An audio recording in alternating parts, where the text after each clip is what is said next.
found the love of liberty in the fires of hope and prayer.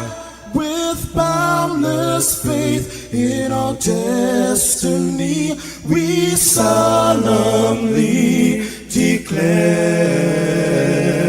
Side by side we stand, islands of the blue Caribbean Sea, this our native land. We pledge our lives to thee.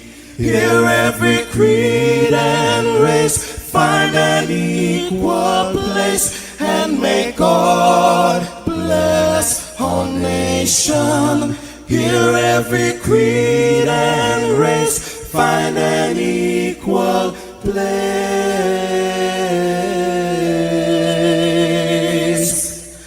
and may God bless our nation.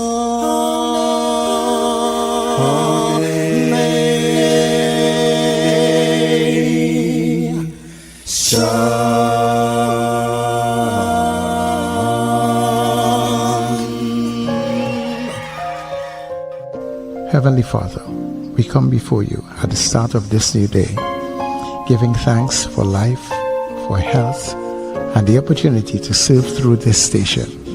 We ask for your divine presence to guide us in all we do. Bless this broadcast, that it may be a source of inspiration, joy, and unity to all who tune in. Whether near or far, may our words uplift, our music heal, and our message bring light to those who need it most. We pray for our listeners, wherever they may be.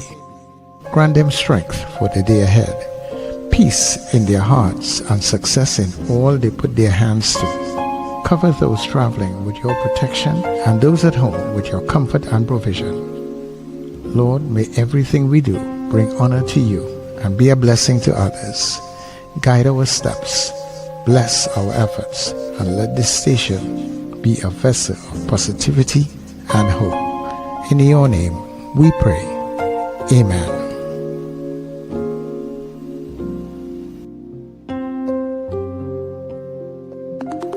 Your voice, your soundtrack, your station.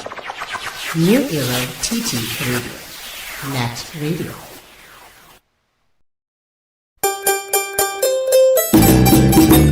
Somos caminantes, tenemos que andar. Somos caminantes, tenemos que andar. Que ruede la Pascualidad. Somos caminantes, tenemos que andar. Somos caminantes, tenemos que andar. De mi lejos vengo, que arrugó una estrella, para que esta noche te alumbre con ella, para que esta noche te alumbre con ella. De mi lejos vengo, que arrugó una estrella, para que esta noche te alumbre con ella, para que esta noche te alumbre con ella. Que ruede la Pascualidad. Somos caminantes, tenemos que andar. Somos caminantes, tenemos que andar. Río Manzanares, déjame pasar, que mi madre enferma me mandó a llamar. Río Manzanares, déjame pasar, que mi madre enferma me mandó a llamar. Humana quien si perras por tus calles, yo pues hacia San Francisco fuera, a mitad de madrugada. Humana quien si perras por tus calles, yo pues hacia San Francisco fuera, a mitad de madrugada. Si el gavilán se comiera, ay se comiera como se comía el ganado. Si el gavilán se comiera, ay se comiera como se comía el ganado. Mi hijo pirra comido y gavilán colorado. gavilán pío pío, gavilán tao tao. Gavilán pío pío, gavilán tao tao.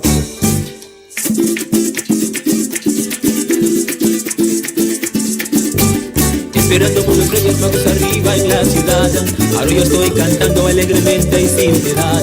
Ahora yo soy banquero famoso que va por la ciudad. No me preocupo de nada, que la tristeza se acaba ya. Esperando por los reyes magos arriba en la ciudad. Ahora yo estoy cantando alegremente y sin piedad. Ahora yo soy banquero famoso que va por la ciudad. No me preocupo de nada que la tristeza se acaba ya. Hoy te alegre banquero, trae bendición a tu carácter y el 25 por el universo. Ahorita paga la muchacha. Ay, qué alegre banquero para ponerte mis hermanos. Ay, qué alegre banquero para ponerte mis hermanos. Mira mi gente, te traemos la parranda auténtica de la República de Trinidad y Tobago. A gozar. Es pura, ¿eh?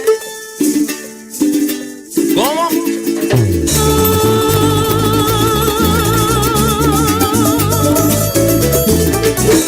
Sabañando, sabañando, mía se grama mía. Sabañando, sabañando, mía se grama mía. Oye, es hora de cantar, se me prenda más que dora. Oye, es hora de cantar, se me prenda más que dora. Sabañando, sabañando, mía se grama mía. Sabañando, sabañando, mía se grama mía.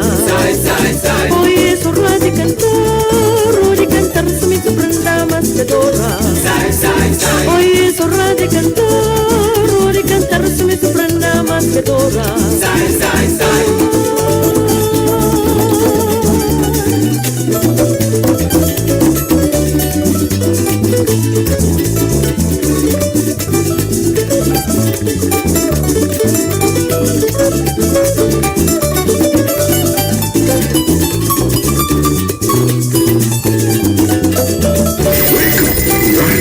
It's the Met Radio Breakfast Show, bringing you the energy, music, and vibes to start your day right.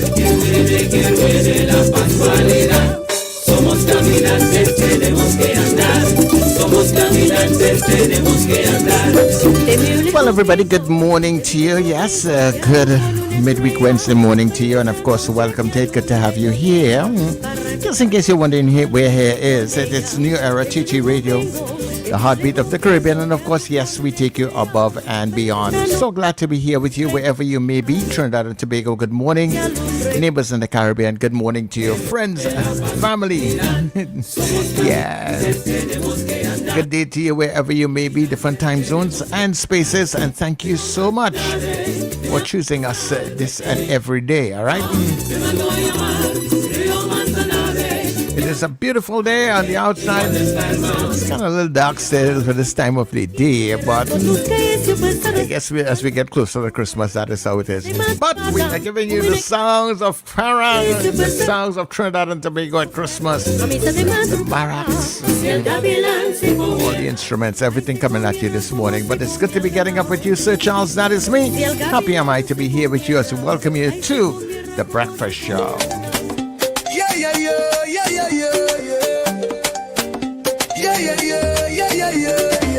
Wake up, it's a brand new dawn. The breakfast show got the vibes turned on.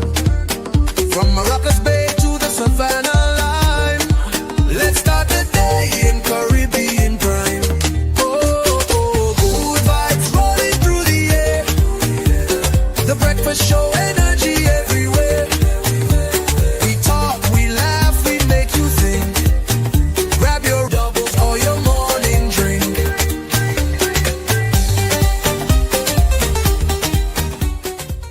Uh-oh, guess what day it is? Guess what day it is? Huh?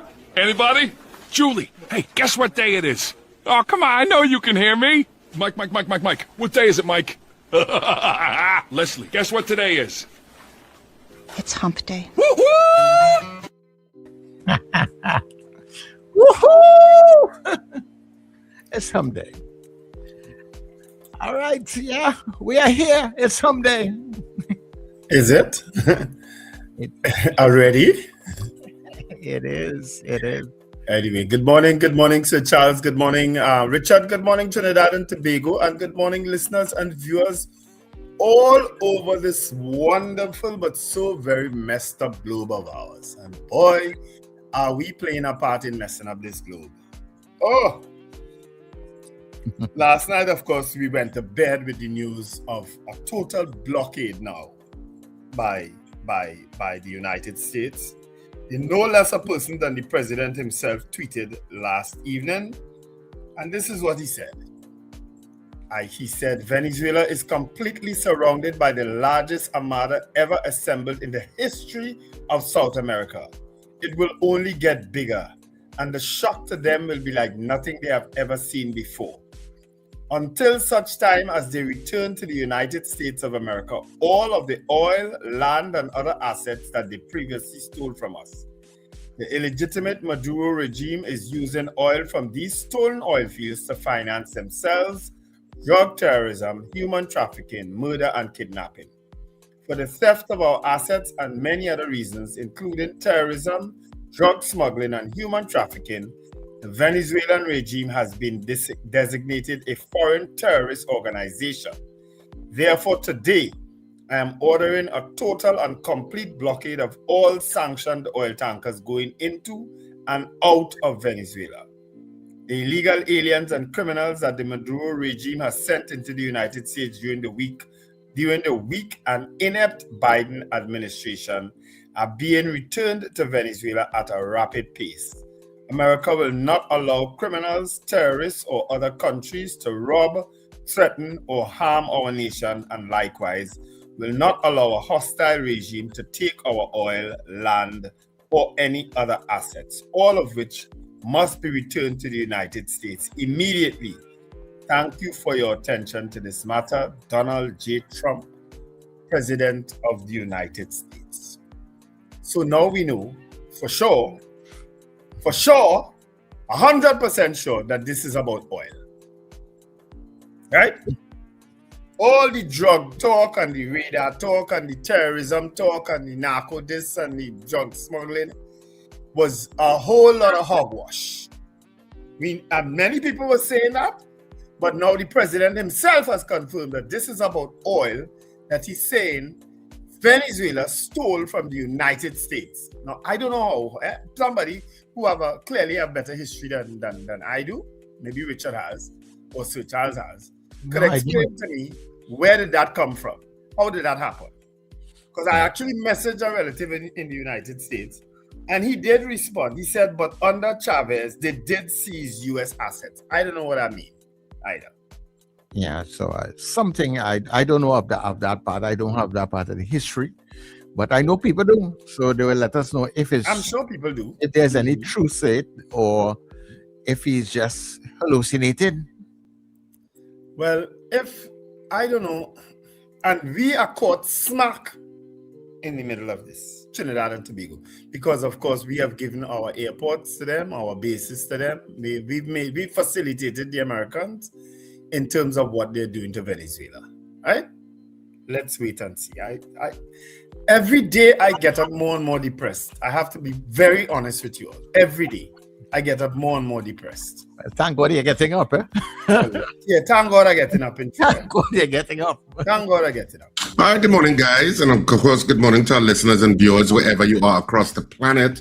And thank you for joining us on the Breakfast Show this morning. We know you have a choice of what you listen and watch, and we're glad that you chose us. And of course, a good morning to my co-hosts Wendell and Sir Charles. Good morning, guys. Good morning, Richard. Apologies for being a little late. I was trying to turn off some Christmas lights, but... Well, I know you went shopping yesterday. They were going out, they're giving me a little beans this morning. It's not just a plug in and plug out, and unplug? No. Well, no, does that anymore. But something was going on with the internet or something. I don't know. Anyway, it doesn't matter. Or you have those fancy lines that you could talk to come on when you're ready and come. That's not fancy anymore, eh? I don't know how to break it to you, but it's not fancy anymore. But so yeah. But anyway, it is what it is. So, I take it you didn't hear what I read this morning.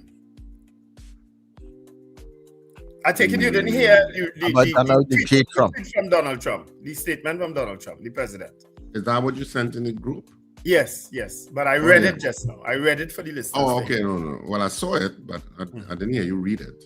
Yeah, I did. I read it for our listeners this morning. Oh, okay. That's the latest situation in the U.S. Venezuela. Total blockade. Total block. They totally blockaded Venezuela. No tanker is to leave and no tanker is to come in. And my understanding is that a Russian tanker was on its way to Venezuela. So let's wait and see what happens. Well, he said sanctioned tankers. So I suppose there are other legitimate tankers that is probably go and come. But I don't know. If Yeah, he because- sanctioned Venezuela, nothing.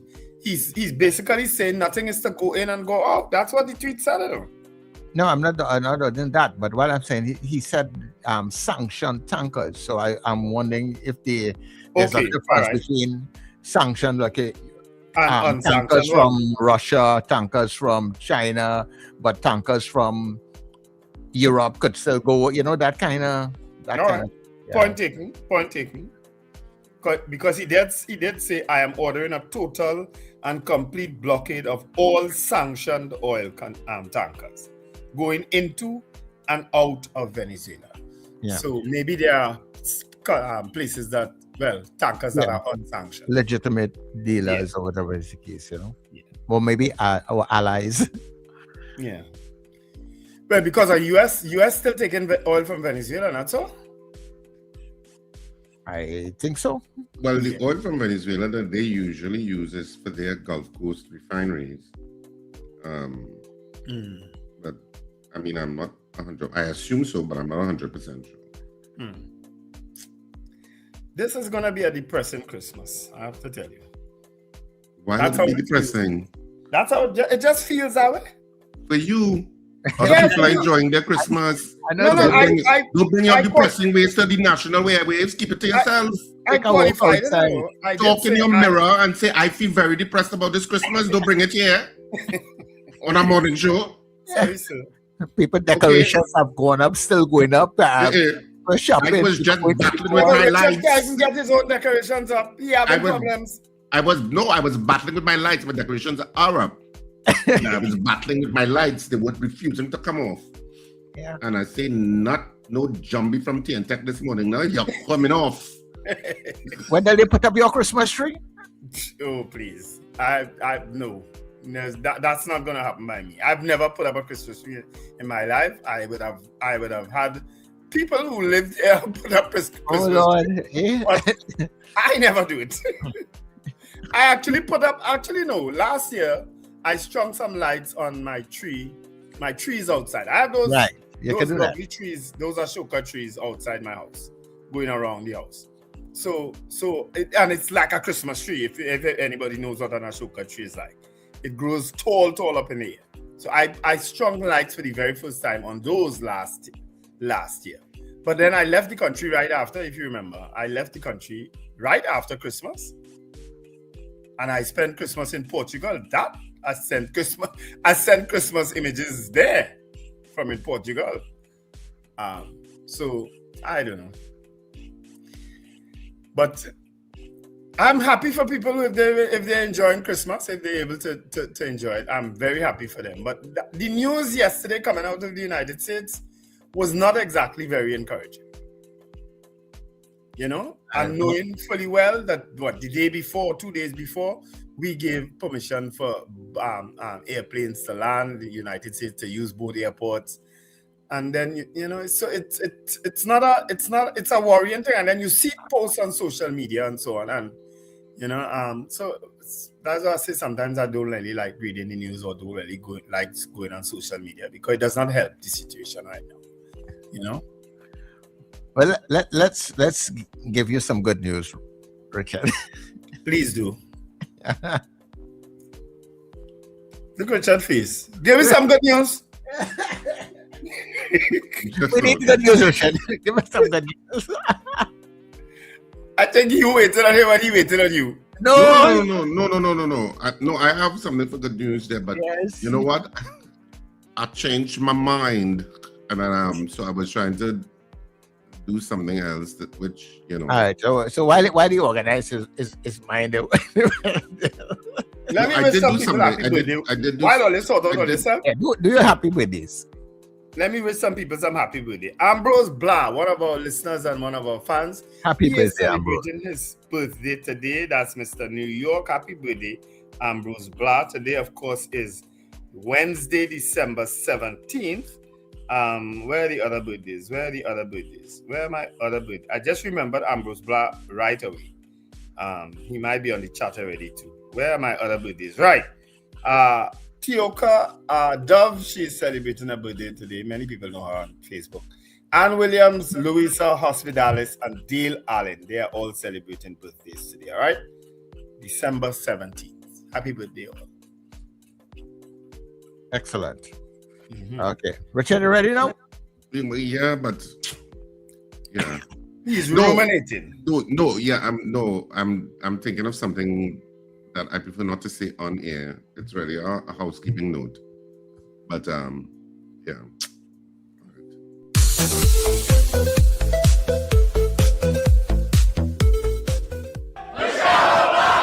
When do you want graduation?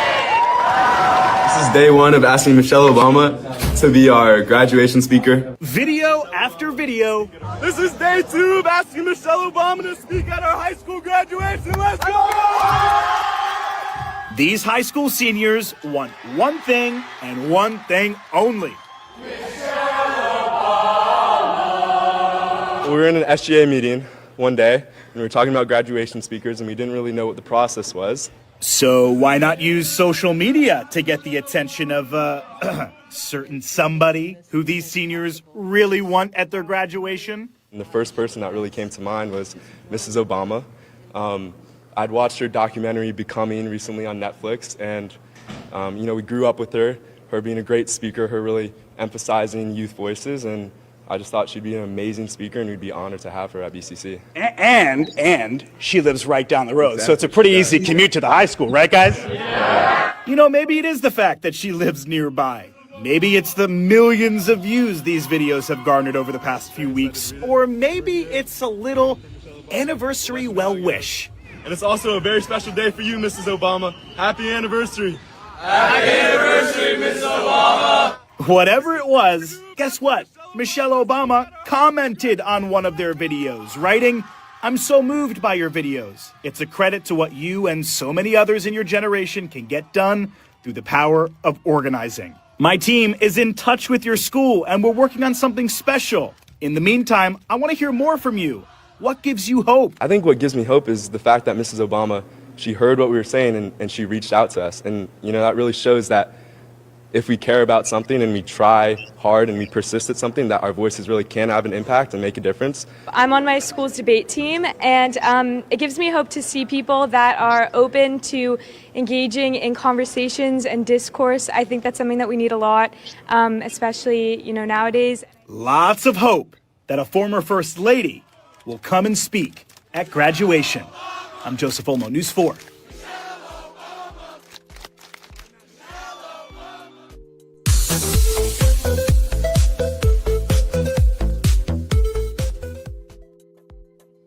That's it for our good news for this morning. So over to you, Wendell, on your birthdays. I did birthdays already. He did the birthday. Oh, there's only one person had a birthday today that you know of? No, I called several names. Oh, okay. No, he called about 3. Yeah. Actually, I called 4. Yeah. But Ambrose Blah is one of our fans, so I know that for sure that he is celebrating his birthday today.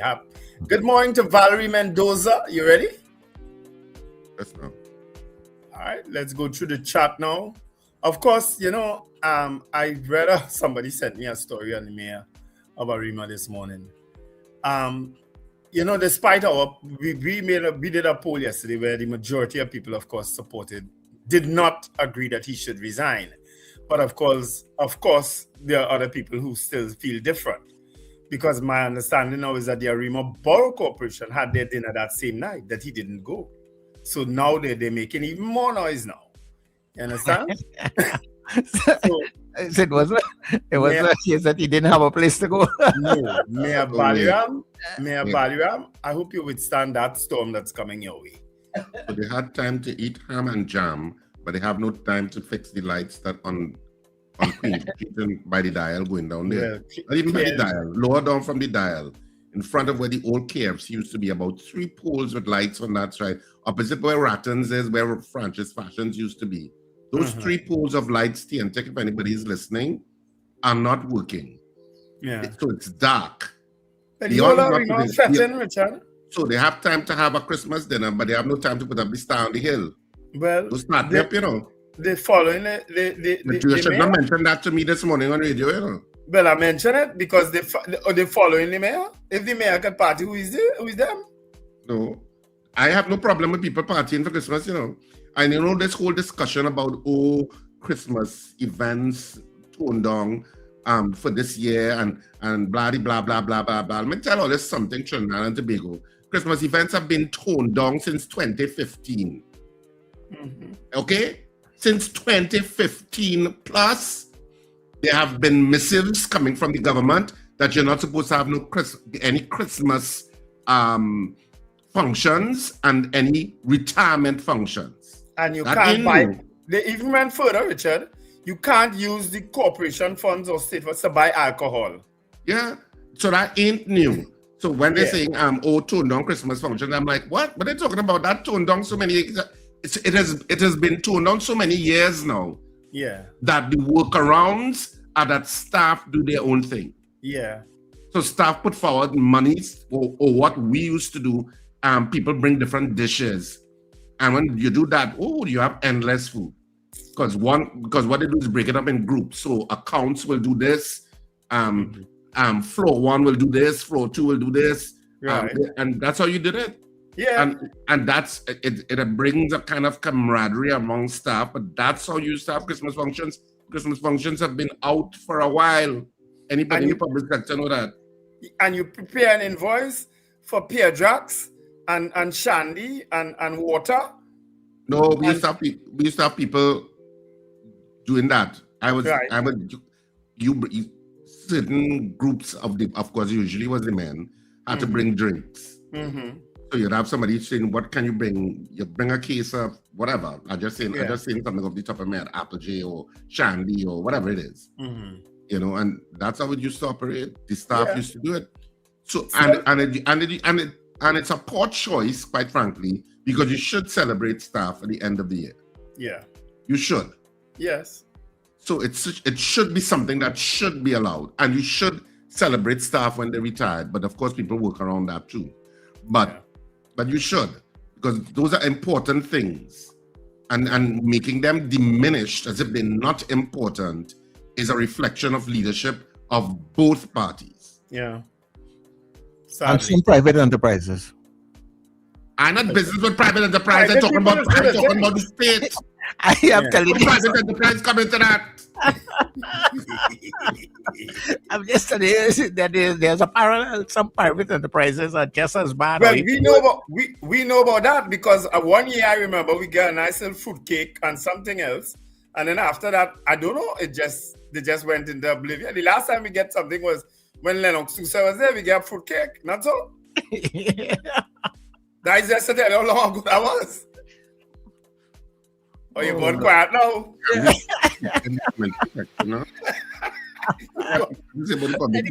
Bring the people on the street, please. All right, let's go through the chat. Yeah. Valerie Mendoza, Eunice Dublin, I'm just going to call names. Margaret Thomas, Suzanne Jessup, Suzanne Suzette, and Miss Gemma, Brennan Smith, Boy B. Dacey, Diane Payne, Wendy Ann and Frank James, Felix Kazo, Victor Phillip, Michael Cadet, Erica Charles, Sherwin and Juliet Kerr, Trini Merle Kitchen, Doreen Pierre, Norris Ferguson, Ingrid from Tucson, Deborah Noel Serret, Carol Guevara, Nicola McNichols, Debbie Modeste, Garvin Frank, Bernadette and Nelicia Yates, Josie Richardson, Robert Taylor, Miguel Gonzalez, Michael Robinson from Yokohama, Ambrose Blah, the birthday boy, Susie B, Nicola McNichols, she's repeating something. Apollina's, Kenny in Harlem, Mrs. R, Oliver Man Warren, Miles Walcott, Trini Boy, good morning, gentlemen, from cold and beautiful Germany. Oh, yes, nice, nice place. I've been trying to warn my people in TNT about what is coming soon. Wendy Angie, thank you, Richard. Sosa Ribeiro, that's a new name. Sherma Paul, Chavez nationalized the oil companies. That's a little bit of history there. David McCarthy, Kathy Ann Charles, and of course, Arlene in Bronxville, Trinidad. Margot, Ambrose Miles thanking us for the birthday greetings. Slick Money Grip, Florence Bazi, Joyce Phillip, Carlisle Cupid. Expect China to register a large fleet of oil tankers, which they will use to transport oil. Okay. Rena Boodoo Jennings, morning, Rena. Ozzy Molino, Yvette Scipio, Scorpion Pepper, Lyndon, and Potluck. That's Dutch. Going Dutch, having Dutch parties. That's what it is. All right, those are the greetings on the chat. All right, so let me say good morning to Miss Sampson. I've almost heard Miss Sampson for a couple of days. I'm hoping that you're well, Miss Sampson. Good morning to Kent in Laventel, to Colin and Kelly in Caranage, to Peter Wilson. Mr. Billy, good morning to you. Zena, a very special good morning to you. Frank out there in Aruka, Captain Ron in Orlando, Archbishop Ashton Clark in Canada, Mahi out there in Columbus, Ohio, Linda out there in London, and Mr. Beeps out there in Pity Valley. And of course, all the people who are picking us up on the Gael stream. Good day to you all. All right. Morning also to Debbie Mitchell. We'll take a break now, and then when we come back, we'll go through the news headlines. There's no Christmas like Christmas on New Era TT Radio. Oh, how I wish I were a child again, where poinsettias keep reminding me. Christmas is family. A Christmas gift of love. It's the kind of gift a man enjoys. Christmas is love. Have a Merry Christmas, my dear, and have a Happy New Year. Merry Christmas from all of us here at New Era TT Radio, Net Radio. Charmflair Auto Services Limited, your one-stop auto repair shop, located at number 1 Industrial Lane, Charmflair, right opposite the brewery on the Eastern Main Road. Yes, we do it all. Repairs to all makes and models, from your everyday sedan to SUVs, light trucks, pickups, and panel vans. We're also the sole distributors of Devante tires, certified VTS inspection station, plus a wide range of services: oil change, front end and suspension repairs, tune-ups, tire alignment, batteries, electrical work, radiator and cooling system, AC repairs, and accessories galore. We offer pickup and drop-off service too. Call us today at 662-6545 or 662-6572. Follow us on Instagram and Facebook. Charmflair Auto Services Limited, number 1 Industrial Lane, Charmflair. We do it all. Looking for pet supplies that wouldn't bite? Visit Bow Wow Supply Limited, your friendly family-owned pet store at the corner of Cane Farm Avenue and 5th Street West, Cane Farm, Trent City. We offer fabulous prices, great service, and a wide range of foods, treats, toys, grooming products, and accessories. Everything your pet needs in one place. We are open Monday to Friday, 10 a.m. to 7 p.m. Saturdays from 9 a.m. to 6 p.m. Sundays from 9 a.m. to 1 p.m. Coming today, Bow Wow Supply Limited, Cane Farm Avenue and 5th Street West, Cane Farm, Trent City. Your pet's friendly place. Call us at 640-7184. It's Christmas. Can't do it without black cake, homemade bread, sweet bread, pone, pastel, and punch creme. Get it at Val's Kitchen in Dabadi. To place your order, call 758-0148. Yes, delivery can be arranged. Val's Kitchen, Dabadi.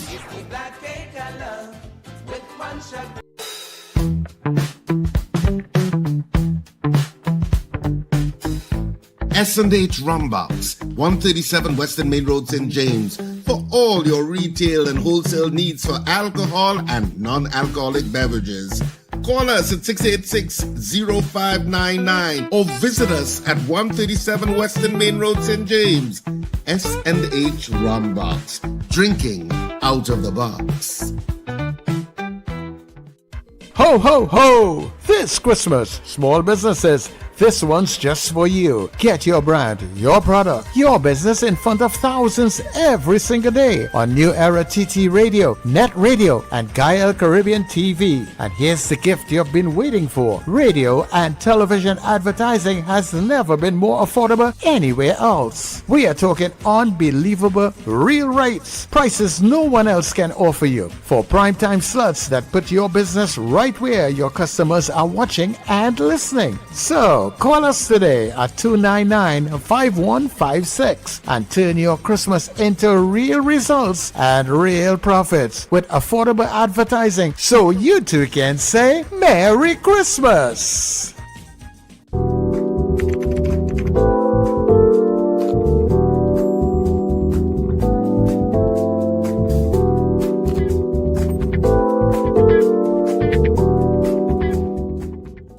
Well, over to you and the Express, Wendell. All right, just a couple more greetings. A belated birthday greeting to Victor Thongs. Morning to Odell Guy, and good morning to Sandra Gabriel. Says good morning to the handsome one in media, plus Sir Charles and Richard. All right. So morning and thank you for that greeting, Sandra Gabriel. You see, things are going your way and you're complaining. You know, she actually didn't say that, right? I was just fooling. But I sent a picture to confirm that what Sandra is actually saying. Richard, could you put up that picture when you have time, please? You put it up already last time. No, not that. You didn't put up that. Yeah. You didn't put up that one. I sent you a new picture. I want you to put up that one. Okay? Let's do what I tell you now. What? Radar can't track boats. That's today, of course, is Wednesday, December 17th. Radar can't track boats. Dindial TTPS being used by politicians. Long road to IPL. And of course, the IPL draft was, when I was watching it yesterday on television. Former TNT cricketer and footballer Kenny Furlong passes. In other news, armed robbers steal $42,000 in Trinity Mall car park. Apparently, a gentleman was followed out of the mall and into the car park and they stole his money. Trump orders blockade of sanctioned oil tankers into and out of Venezuela. Principal back in her school uniform for career day. Paul Campos, 3 days in the forest. Those are all trending news in today's Express. All right.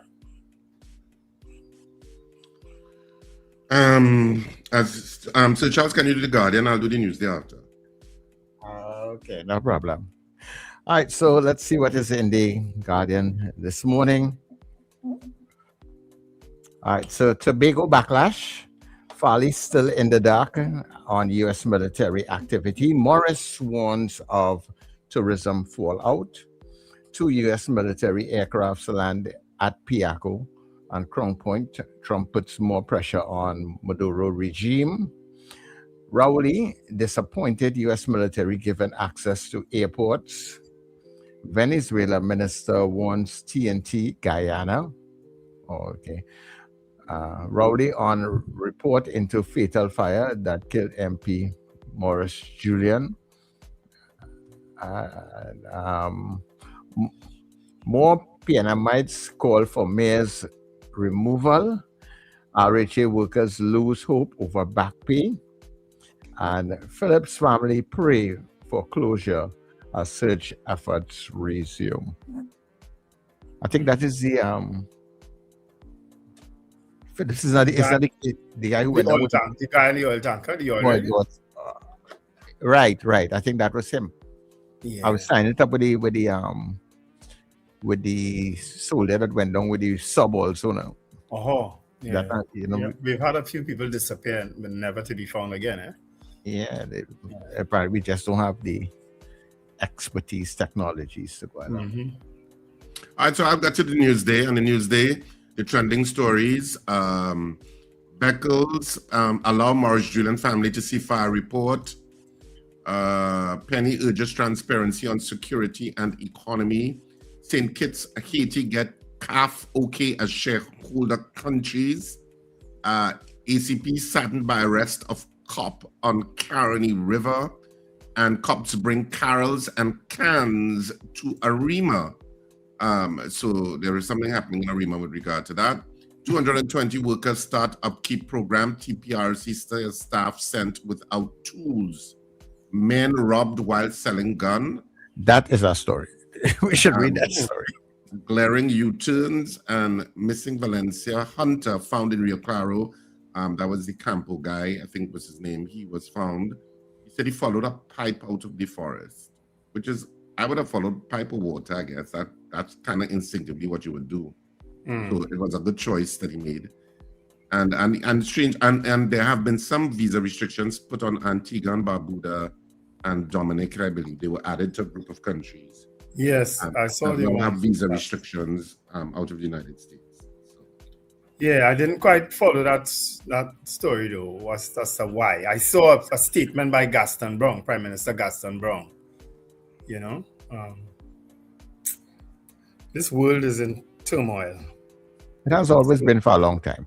I know, but it's not getting any better. No. It doesn't look so. Yeah. You would think that people are becoming more tolerable. You know, you would think so. That as people mature and as life goes on, and as the world expands, as people travel more, as they have more access to the internet and information, that they will be a little more magnanimous. They'll be a little more patient. They'll be a little more tolerant. But it's not improving. It's I don't know. All right. So what? Anyway, those are our news headlines for today. Good morning to Claire Lendor Rawlins and, of course, Edwin Joseph. We haven't heard from a few people well on this chat lately. I hope that you all are okay, and it's just because you're preparing for Christmas. You understand that you don't have the time to chat. We don't mind as long as you have the time to listen.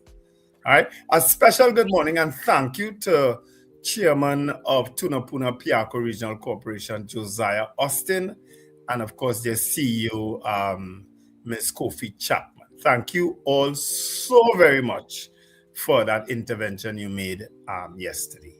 All right. I won't publicize it, but thank you. I wanted to publicly thank you all. All right.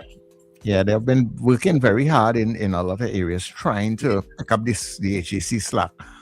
Even in my area here also, you know. Yeah. So, yeah, thanks very much. You know, it's greatly appreciated because I tell you, the garbage piling up fast, eh? Yeah, and it's gonna get worse. Over the next it always happens though around Christmas time, eh? Because more people put out stuff, the cleaning, you know. Oh yeah. Garbage naturally multiplies around Christmas. But you know, because of all the white waste now. Yeah, with workers and contracts and so on, it's gonna get worse. It's gonna get worse. Yeah. All right. Yeah. So we can open the lines now. No, we can't play lines yet. Not yet. No, we have a. Oh, we have a feat here. Did you know? All right. Black, white, Asian. Where do these racial categories even come from? Spoiler, they weren't based on biology. They were invented by doctors using science that we now know to be pseudoscience. But those impacts, they're still shaping medicine today. My name's Dr. Joel, the Medical Mythbuster, and welcome back to episode 9 of Hidden Medical History. Today, let's talk about the scientists who defined race, and how race and racism still have direct impacts on medicine today. To start, we have to go back to the 1700s and meet Swedish botanist Carlos Linnaeus. He was the same guy that we all learned classified plants and animals. But in his 10th edition of his book, Systema Naturae, he decided that he could also classify humans, and split us into 4 so-called varieties: Americanus, Europaeus, Afriaticus, and Asiaticus. Each came with personality traits and physical descriptors, none of which were based on science. But the false stereotypes, if you pause and look at this chart, they stuck. Then came Johann Blumenbach, a German physician who in 1795 coined the term Caucasian. He believed skulls from the Caucasus Mountains were the most beautiful. His 5-race theory laid the groundwork for ranking humanity, with white Europeans conveniently on top. Other scientists came along to try and perpetuate the belief using science that white people were superior and that slavery was justified. In the 1800s, American physician Samuel Morton took it further. He collected skulls, measured their sizes, and said that larger skulls meant smarter brains, and that white people had the biggest skulls. His work was embraced as proof that white people were superior, and that had deadly consequences. And despite physicians like Friedrich Tiedemann disproving him, Morton's false conclusions spread because it supported slavery and white supremacy. These myths weren't just confined to anthropology, they spread to medicine too, and those stains are still here today. One of the clearest examples, a device called a spirometer, invented in the 1840s by English surgeon John Hutchinson in order to measure lung capacity. It was originally used to assess fitness for police, military, and life insurance applicants. But when the technology spread to the Americas, doctors like Samuel Cartwright twisted it. Cartwright claimed that black people naturally had lower lung capacity, and he tried to use the spirometer to prove it. It was a myth that was repeated by people like President Thomas Jefferson, who in notes on the state of Virginia echoed that myth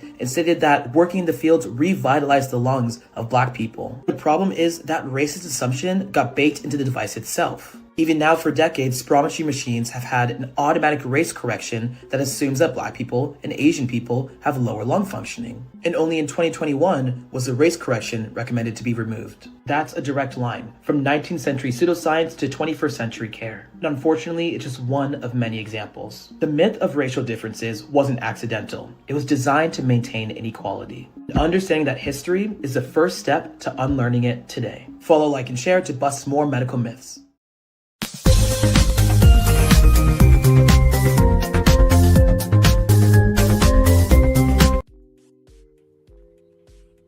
Control. That was racial inequality existed from time immemorial.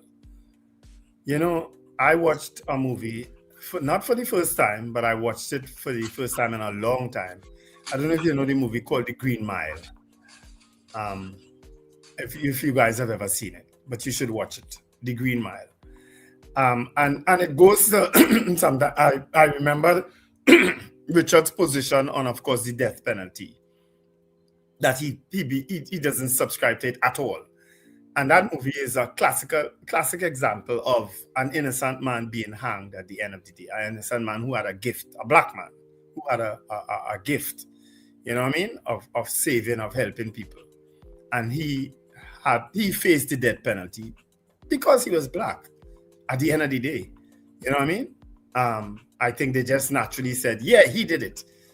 And they hung him at the end. In the end, you know, it's a very touching movie. You should watch it if you've never seen it. The Green Mile, right? I guess here's where we could open the lines. 222. Oh, yeah, my head died. Was going to do it again. 281 1315 or 299-5156. When you spend so much years calling a particular number, Lord. Yeah, and this is the image you wanted me to show, so I'm showing it. I sure he doctored it, you know. Did I roll my eyes? I sure he doctored my image, you know. No, I didn't. Okay.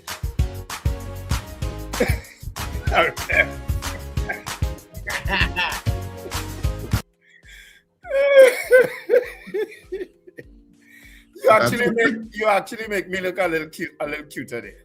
That's the real thing now. That's the picture that Wendell wanted.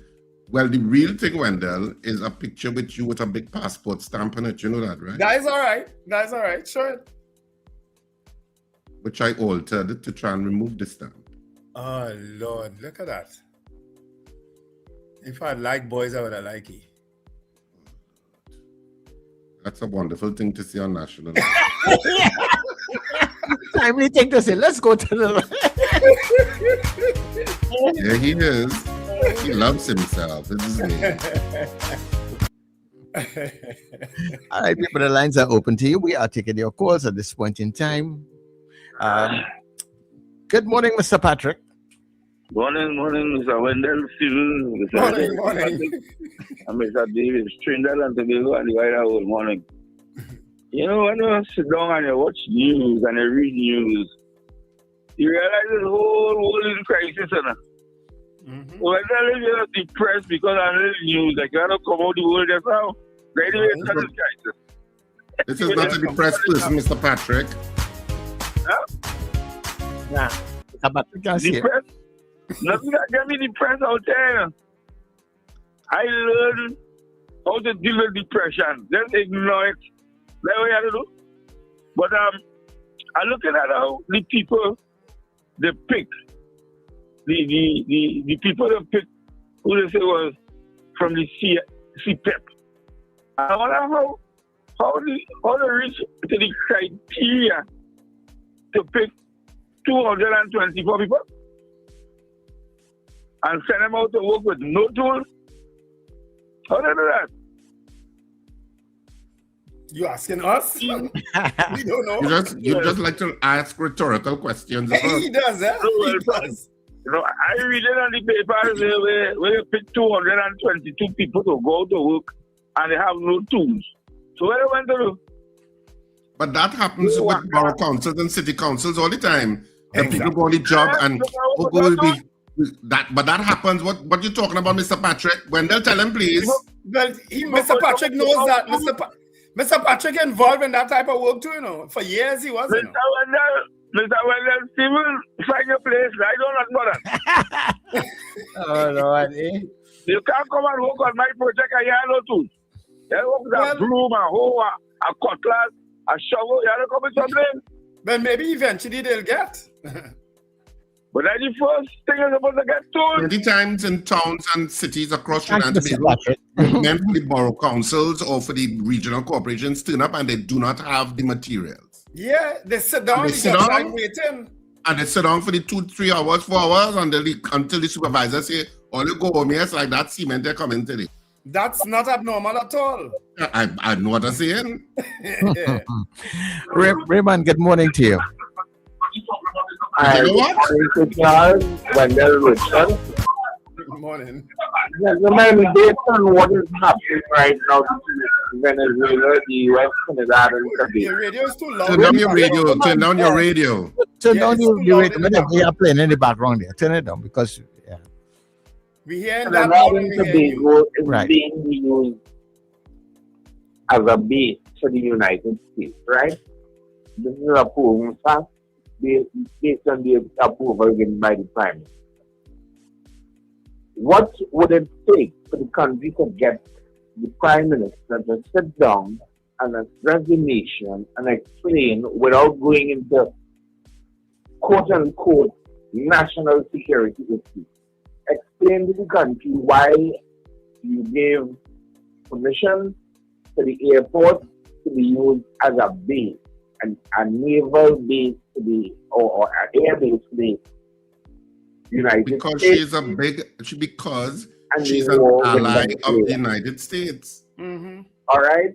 And she's a vocal supporter of the Trump administration. She made no bones about that.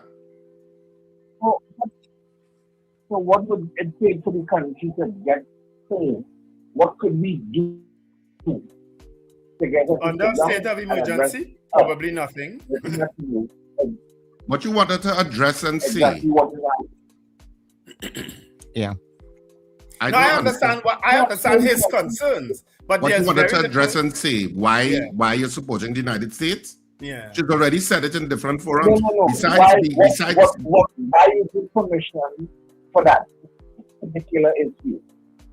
Why could you say no? We don't want our airports to be used as refueling or logistical for the situation between Venezuela. Well, Richard just answered that, because she is a supporter of the U.S. She's an ally of the U.S. She has taken a decision that that's where her politics, that's where her support lies. So she has taken that decision on behalf of the government and behalf of the country.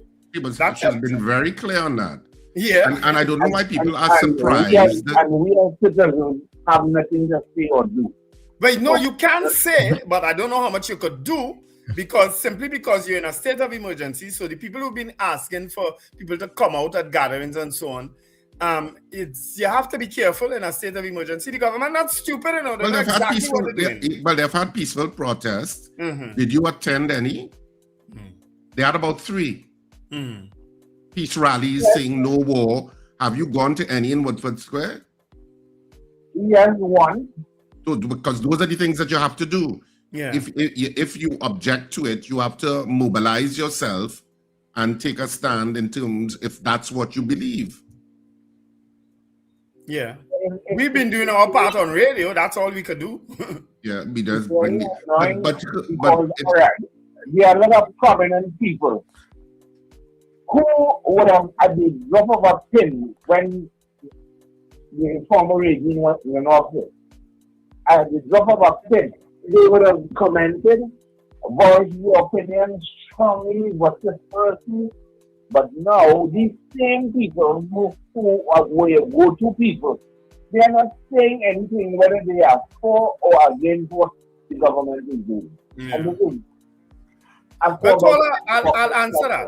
I'll answer that before we move on to another call. I can answer that, Two things. Under the People's National Movement, they didn't have the kind of majority that this government had. Under Dr. Rowley's government, he didn't have the kind of majority that this government has. That's one. Two, he existed for 9 years and 3 months without a state of emergency. It's only in the very last 3 months of his term that a state of emergency was called. So those are the two reasons. This government has now been going for almost since their existence under a state of emergency, right? And they have a resounding majority. Those are two things that empowers you. You understand? And that's what they're doing. They're showing you that they have the power to take certain decisions and do certain things. And regardless of what you say or what you think, that's where we're going. We're doing it. I have no doubt that there are people within the UNC who do not like what's going on. But they will stay quiet. Yeah, because you have collective responsibility, especially if you're a cabinet minister. Yeah. But the reality is, they got a resounding majority, even though it was 54% or whatever it was of the electorate that voted. The reality is that you won the elections, and you won the elections by substantial majority. And so therefore, you feel that you have the mandate to lead how you see fit. Yeah. From her ascension to power, she was very clear. She made very disparaging remarks about the Biden administration, even prior to getting into power. When Donald Trump was re-elected in the election about over a year ago, she was very disparaging in her remarks about the Biden administration and solidly put her praise behind the Trump administration in terms of their ascension to that second term. And so she has done nothing that's strange for what she has said. Yeah. She's been consistent. The Prime Minister has been consistent in terms of her support for the United States, her support for the what some international experts consider extrajudicial killings in terms of the Caribbean and the Pacific. Whether in fact they'll be deemed extrajudicial will be something that courts will decide. But she was one who famously said, "Kill them violently." So I don't understand why people are confused about the growing support. If you understand politicians, we in this too long, Wendell. Yes. We in this too long. Yes. You understand where the politicians cannot telegraph where they're going, even though they will say, "We're not going there." But you know that that's where they're going. But they double speak to try and cloud and say, "Well, no, that's not what we're going to do." And even though after they do it, they will placate you with words and say, "No, that's what it's for. It's not for that." Yeah. That's what politicians do. Yeah. It's clear though that this government really can't do anything about what's happening with the US. No, well, I mean, they've made a choice, and so all you could hope is that they made the right choice. That's what for the benefit of the 1.4 million of us living in this space. That's all you can hope, because we have, beyond your own personal power to disagree or have a comment on platforms like this, or show up at peaceful protests against war, no war in the Caribbean, etc. Your power already lies 4.5 years from now. That's where it lies. That's where it lies. Unless something happens before. Or local government elections. Or THA elections. Yeah. That's where power lies, to say, "Well, okay, I disapprove," and this is how I'm showing I disapprove. Yeah. That's what politicians understand. Yeah. They understand the power of the vote. Yeah. Our poll is up, people. You can vote whilst we take a break for the news. And it's based on the latest statement from President Trump, which I read earlier on. Do you believe the U.S. will invade Venezuela? He has ordered a total blockade of sanctioned tankers going in and out of Venezuela. He has surrounded Venezuela entirely. And of course, we probably playing a part in that. So based on that statement from him, do you believe the U.S. will in fact invade Venezuela? Yes or no? All right, that's our poll. You can vote on it whilst we go for the news. All right, have fun, people. Bye-bye. Take care.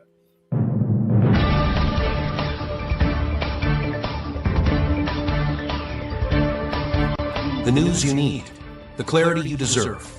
Local, regional, global. This is Net Radio News Now.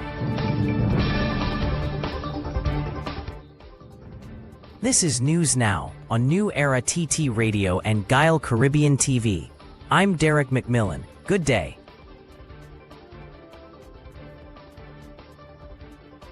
ExxonMobil's work on the Trinidad and Tobago Ultra Deep 1, or TTUD-1 block, is progressing on schedule, with the first seismic survey shot expected around February 2026, according to the Ministry of Energy and Energy Industries. The update followed a high-level meeting involving the U.S. Embassy, ExxonMobil, and Energy Minister Dr. Rudal Munalal, where the company confirmed it has selected a seismic acquisition contractor and plans to begin operations within 6 months of signing the production sharing contract in August. The ministry said the government of Trinidad and Tobago is working to streamline permits and approvals to support the accelerated timeline. The development comes amid strained relations with Venezuela, which recently terminated energy ties. Prime Minister Kamla Persad-Bissessar said the move does not threaten Trinidad and Tobago's energy security, stressing that the country has adequate gas reserves and remains focused on speeding up local energy development. A police constable and a civilian have been charged with firearm-related offenses following their arrest during an exercise in the Coroni district. Police Constable Kushal Karnthi Singh was charged with multiple offenses, including the unlawful transfer of his Glock 48 pistol and ammunition, possession of unauthorized shotgun cartridges, improper use of a Trinidad and Tobago Police Service shotgun, and failing to carry his firearm user's license while in public. He was granted bail with surety in the sum of $175,000. The second accused, Ramjit Ramlochan, was charged with possession of the Glock pistol and ammunition belonging to the officer. He was granted bail of $120,000 and is required to report weekly to the St. Joseph Police Station. Both men are expected to appear at the Hall of Justice on December 17, 2025. Rearrests were made on December 10th during police operations in Coroni. In Tobago, an elderly couple is recovering from a traumatic ordeal after 3 masked intruders forced their way into their home on Monday afternoon. The 89-year-old man was entering his house around 1 p.m. when the attackers stormed inside. He was tied, gagged, and forced to the ground, suffering injuries to his back and head. One intruder was dressed in white coveralls, while the others wore casual clothing. His wife, also 89, was ordered to remain seated and was later bound by the men as they searched the house. The intruders escaped with cash, jewelry, electronic devices, a television, a brush cutter, and other personal items. The male victim was taken to the Scarborough General Hospital for treatment. Police are continuing investigations. 2 men were robbed in separate incidents on December 15 in Tunapuna and Aruca as police continue investigations. In the first case, 2 45-year-old men from Cuva and Marabella went to Upper Fairley Street, Bamboo Trace, Tunapuna around 5:30 p.m. to sell an air rifle to a man they met on Facebook. They were lured behind a house where 3 armed men confronted them and announced a robbery. The attackers escaped with the air rifle, cash, jewelry, and 2 cell phones. One victim injured his knees while fleeing. In a separate incident at Trin City Mall, a 34-year-old man was robbed of over $40,000 in cash by 2 masked men who fled in a white Nissan wagon. The United States has carried out 3 more lethal strikes in international waters, killing 8 people, as tensions grow between Washington and neighboring Venezuela. U.S. Southern Command said the strikes targeted 3 vessels it claims were operated by designated terrorist organizations involved in narco-trafficking along known Eastern Pacific routes. U.S. officials say intelligence confirmed the boats were transporting illegal drugs. Since September, at least 95 people have been killed in more than 20 similar U.S. operations. The Trump administration says the strikes are part of its anti-drug campaign, while Venezuela has accused the U.S. of using force to destabilize the Maduro government. In Trinidad and Tobago, the Kamala Persad-Bissessar administration has backed U.S. anti-drug efforts and recently approved access for U.S. military aircraft at local airports, a move that has sparked debate over national security and sovereignty.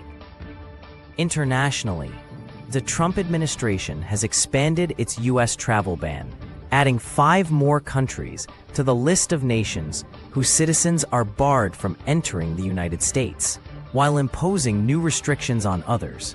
The decision was announced on Tuesday as part of efforts to tighten immigration and entry standards, following the recent arrest of an Afghan national accused of shooting 2 National Guard troops near the White House. The new countries added to the full ban are Burkina Faso, Mali, Niger, South Sudan, and Syria. Travel has also been fully restricted for holders of Palestinian Authority-issued travel documents. In addition, 15 countries, including Nigeria, Senegal, Zimbabwe, and Tanzania, will now face partial restrictions. The White House said the measures were necessary due to concerns over document fraud, visa overstays, lack of cooperation on deportations, and national security risks. The expanded ban builds on restrictions first announced in June, reviving a policy central to President Trump's first term. And that's news at this time. That was news now. Stay informed with New Era TT Radio, Net Radio.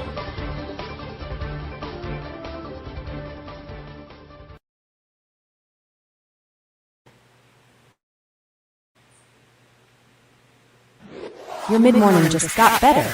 Join Sir Charles for the mid-morning mix and mingle, where good music, real talk, health, and family matters come together, and your voice is heard. Whether you're at work, on the go, or just taking a break, this is the perfect mix to keep you engaged, informed, and entertained. The mid-morning mix and mingle, weekdays, 9 a.m. to 12 noon on New Era TT Radio, Net Radio. Fresh energy.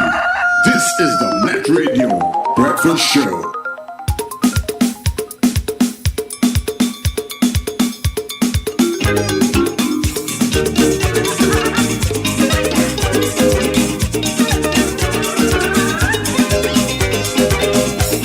Es la soca parranda.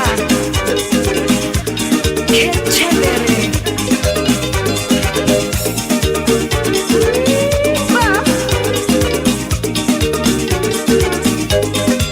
My good friend said, from America, return to Trinidad, cause he like parranda. He told me, Francisco, mi amiga, just take your guitar and sing a parranda. But I felt it easy, and I saw I began to sing. My friend said, what's back for so? He said, no, no, no, no, no, no, dame parranda, dame, toca, canta, give me tu song, give me a parranda, give me a parranda, sing a parranda song to Mexico, give me a parranda, give me a parranda, dance a parranda song to Mexico.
morning just got better.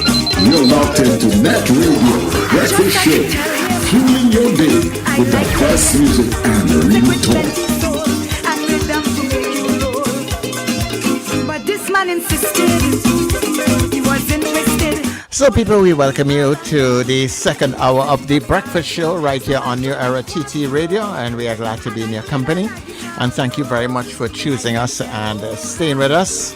For those of you that came in very early this morning, of course, we thank you so much, as always, for choosing New Era TT Radio.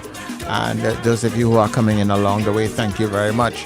Of course, you are getting us on newerattradio.com and also on Gael Caribbean TV. So good morning to the people on Gael Caribbean TV. And remember, we are streaming all day, every day. So when we come off of the Gael feed after 8 o'clock, all throughout the day, the weekend, throughout the Christmas, you will be able to stay with us on the platform, all right? Put us in your browser, New Era TT Radio, tune in. You get us on your Google and Alexa devices. And coming up in a short, we have an interview coming up with Idi Stuart. But before that, we have the poll, which is based on the latest statements from President Trump. Do you believe the U.S. will invade Venezuela? So remember, you're voting yes or you're voting no. And then you can put your comments after that, right? But stay with us here on The Breakfast Show. We will be back shortly. Charmflair Auto Services Limited, your one-stop auto repair shop. Located at number 1 Industrial Lane, Charmflair, right opposite the brewery on the Eastern Main Road. Yes, we do it all. Repairs to all makes and models, from your everyday sedan to SUVs, light trucks, pickups, and panel vans. We're also the sole distributors of Davanti tires, certified VTS inspection station, plus a wide range of services: oil change, front end and suspension repairs, tune-ups, tire alignment, batteries, electrical work, radiator and cooling system, AC repairs, and accessories galore. We offer pickup and drop-off service too. Call us today at 662-6545 or 662-6572. Follow us on Instagram and Facebook. Charmflair Auto Services Limited, number 1 Industrial Lane, Charmflair. We do it all. It's Christmas. Can't do it without black cake, homemade bread, sweet bread, pone, pastel, and puncher creme. Get it at Val's Kitchen in Dabadi. To place your order, call 758-0148. Yes, delivery can be arranged. Val's Kitchen, Dabadi. Black cake I love, with one shall be my...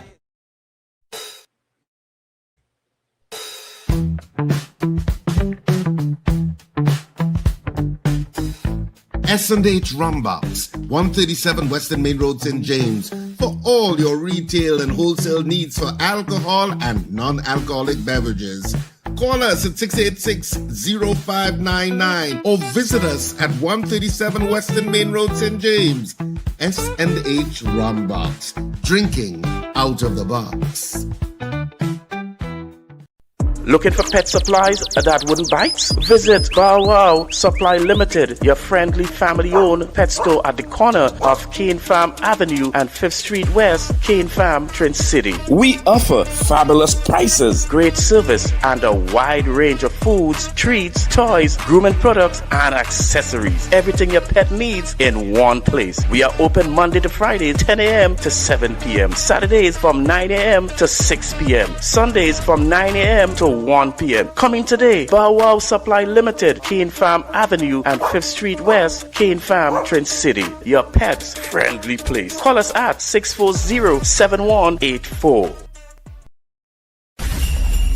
There's no Christmas like Christmas on New Era TT Radio.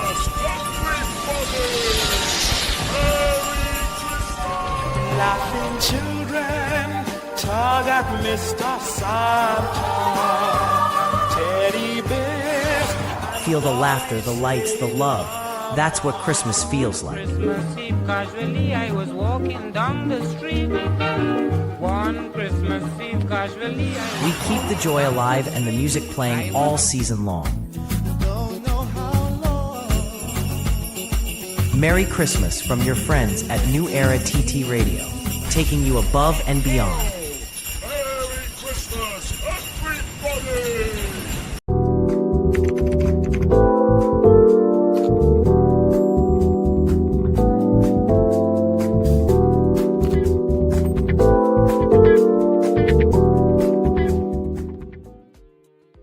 All right, so we're back. Of course, Wendell isn't here, so we might as well. Oh, he is here. You can just show me. You have a nice image of me now. You could use that. You don't need me.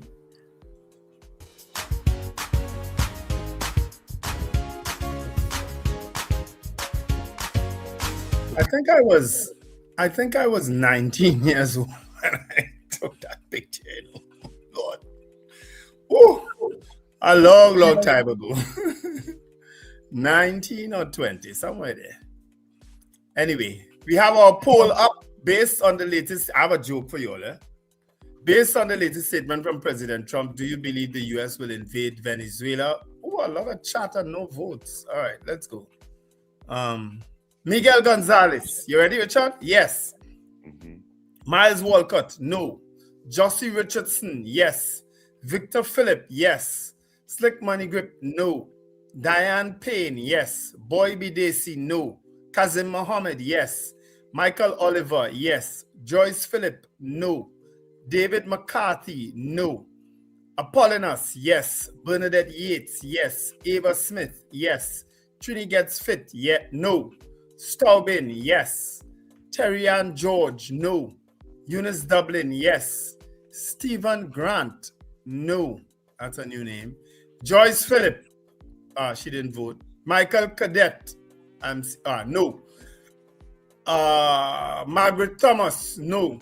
Gregory Boyer, yes. Morning, Gregory. I have to share your stuff in the chat with the guys, right?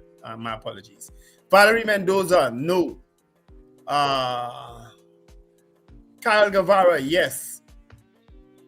Annalie Johnson, another new name, yes. Ingrid from Tucson, yes. Joseph Clement, no. I'm not sure if that's a vote, Cheryl Henry.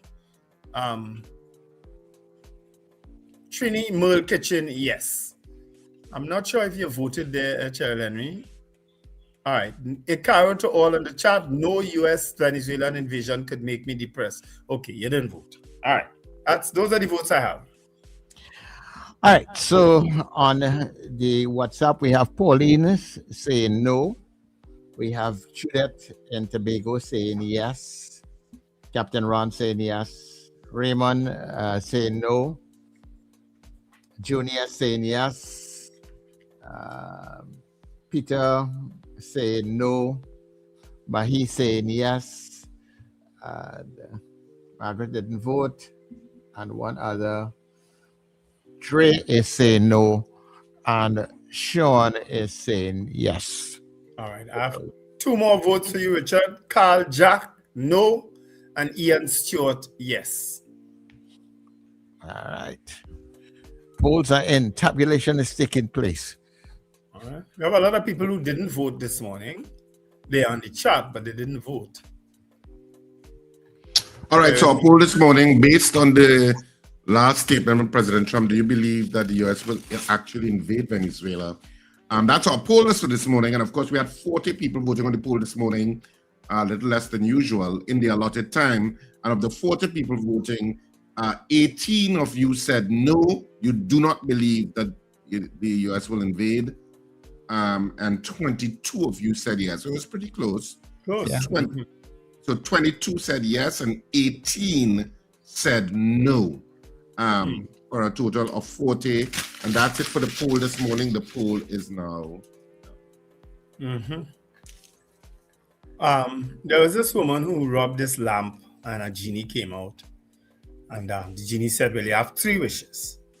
But every wish you have, the other person will get, your husband will get it 10 times more than you, right? So she first wished for to be beautiful. He said, well, you know, your husband will be 10 times more beautiful than you. She said, that's all right, it's my husband. It's okay. So poof, she's beautiful, her husband 10 times more beautiful. She said, okay, well, I wish for $1 million. Said, but your husband will get $10 million, 10 times more than you. She said, that's all right. He's my husband. So, she gets $1 million. The husband gets $10 million. So you say, well, it's the last wage, but just remember your husband will get it 10 times more than you. She said, well, she thought long and hard. She said, you know what? Why don't just give me a little slight heart attack?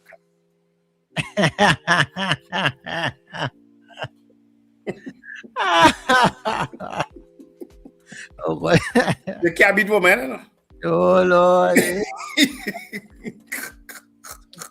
And as we talk heart attack, the head of the Nurses Association, the president of the Nurses Association, Idi Stuart, because nurses getting on, well, nursing, is it staff at the RHS? Some health personnel, but I don't think it's specifically nurses. It's not specifically nurses. As far as I'm aware, but I'm sure Idi Stuart can correct that when he joins the chat, but he's not here yet. So while we wait. So we can take a couple calls because we got through pretty quick. We got through pretty quick.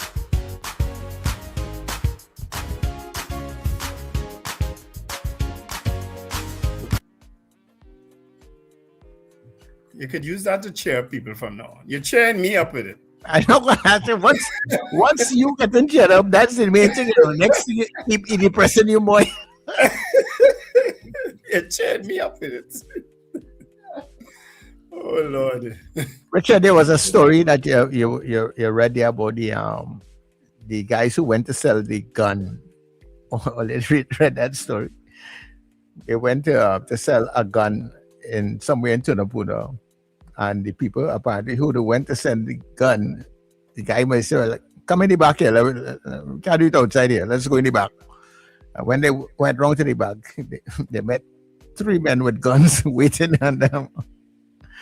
Oh, Lord. You can't possibly have stupid people so silly. Well, I can read part of the article for you. Yeah, read the article now, please. 2 men were robbed on December 15th when they went to TTNNA to sell an air rifle to a man they met on Facebook. The victims, 45-year-old men from Cuba and Marabella, went to Upper Fairley Street, Bamboo Trace, TTNNA around 5:30 p.m. to meet a man who had agreed on Facebook to buy the rifle. Upon reaching the street, the man invited them behind a 2-story house to conduct the transaction. As they entered the yard, behind the house, 3 other men approached them with guns and announced a robbery. The 2 bandits stole the air rifle, $500 in cash, a gold chain with $7,000, a $3,000 white Samsung S10 Plus, and a gray Redmi phone valued $2,500. Both victims then ran off and escaped the bandits, but one victim injured his knees while escaping. The men reported the matter to the TTNNA police station, and PC Brown has been assigned to investigate.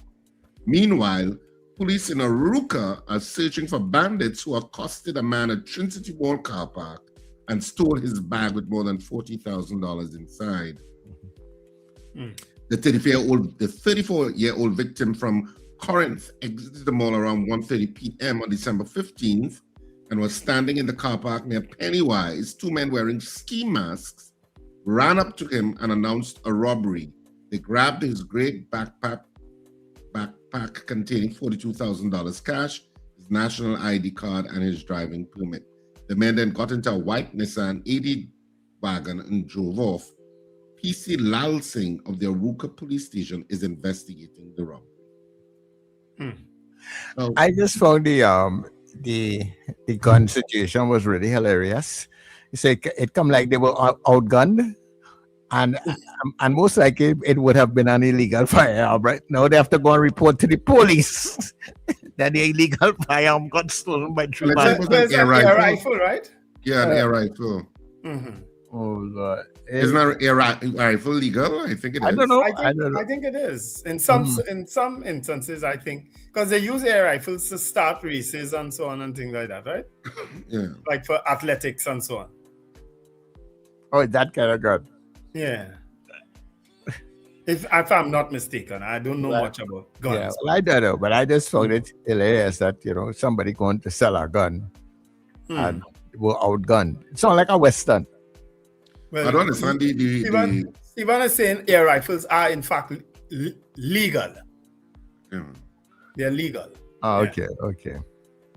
But were you going to secretly buy an air rifle Not in the back of a house? Wasn't necessarily secret. It's during the day, and he just said, "Come behind your house here to buy it." And you meet somebody on Facebook selling that?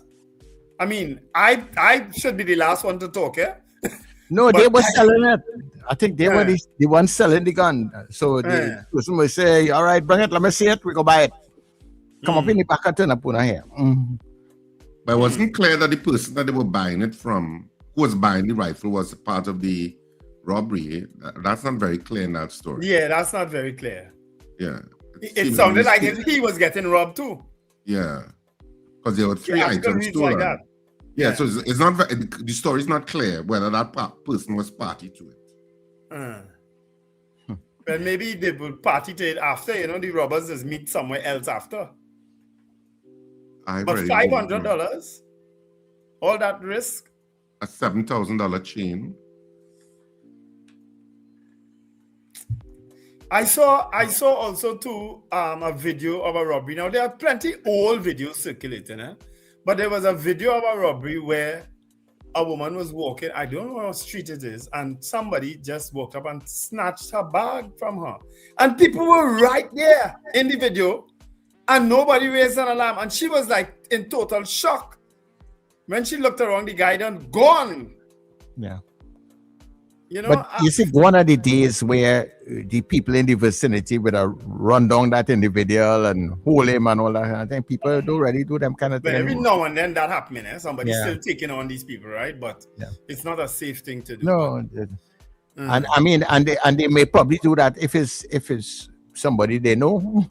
But Carl Jack is saying an air rifle is used for hunting and target shooting. One must apply to the Commissioner of Police for permission to purchase and keep one. So you still have to Yes, he's probably. a former police officer. But we have somebody calling here who might be able to help us out with that situation. So, good morning to you, caller. Morning, gentlemen. Yes, Mr. Jack is correct. The difference with air rifle and normal firearms is that they don't shoot other projectiles like the normal bullet, and the bore inside the barrel is smooth. It's not rifle like a firearm. That's the difference. But you have to get a permit to have one as well. Yeah. And if you sell it to somebody, you have to ensure that person also has a permit to own an air rifle. So, Mr. Benson. Based on your poll question this morning and what you read this morning, Mr. Stevens, could we finally say that the aim in Venezuela's regime change and about the oil? Mr. Trump's statement was quite clear. So I think we could get in narco trafficking and human trafficking off the radar, off the table once and for all. Yes. I hope our administration would follow suit and do likewise. Parrot behind what he said and say yes, we support the boys now. The sanction busting, because that's what the blockade is about, right? Yes. But I don't know if people read the story about the tanker that is coming from China with respect to getting oil and how that goes. And let's see if that vessel will be allowed to burst the blockade. Let's see what happens, because I've seen a similar situation to the Cuban Missile Crisis all those years ago, in 1963 it was, I believe, or 62. So let's see what will happen. Right? Very interesting. Well, Susie Wiles, who is the White House Chief of Staff, had an interview with Vanity Fair, and a very kind of eyebrow-raising interview. But in it, she said, and she's the White House Chief of Staff, she said that the U.S. military actions in the Caribbean, including the strikes on drug boats, are intended to pressure the Venezuelan President Nicolas Maduro to leave, and that regime change is the intention, and which was a departure from the official war on drugs narrative. So that was an interview that happened, I think, yesterday or the day before, that came out in Vanity Fair. So it was the subject of a lot of discussion on a lot of the, Newsnight programs yesterday, news programs yesterday with the talking heads. A lot of them were discussing what Susie Wiles had to say. And she said that, she said certain things about Trump and stuff and some of the other people, including Elon Musk and stuff. Even though she's very much a supporter of Trump. Yeah. Well, of course, you have to be if you're the White House secretary. I also saw at the White House of the administration. So Susie Wiles was an interview you could probably look for in Vanity Fair, but she said that it was regime change was the intention. Yeah. I also saw a story. Someone posted that Venezuela. All right, let me find it.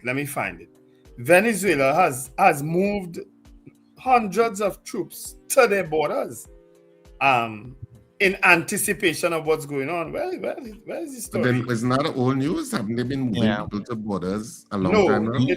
It was something recent. It was something recent in anticipation of what's. But to me, they have always said that. They have always said we're moving troops and we have millions of people and Yeah. Right. So 1 minute. Okay, while they sort it out. Mr. Patrick, good morning. Yeah, morning. I want to highlight something. What happened Tuesday?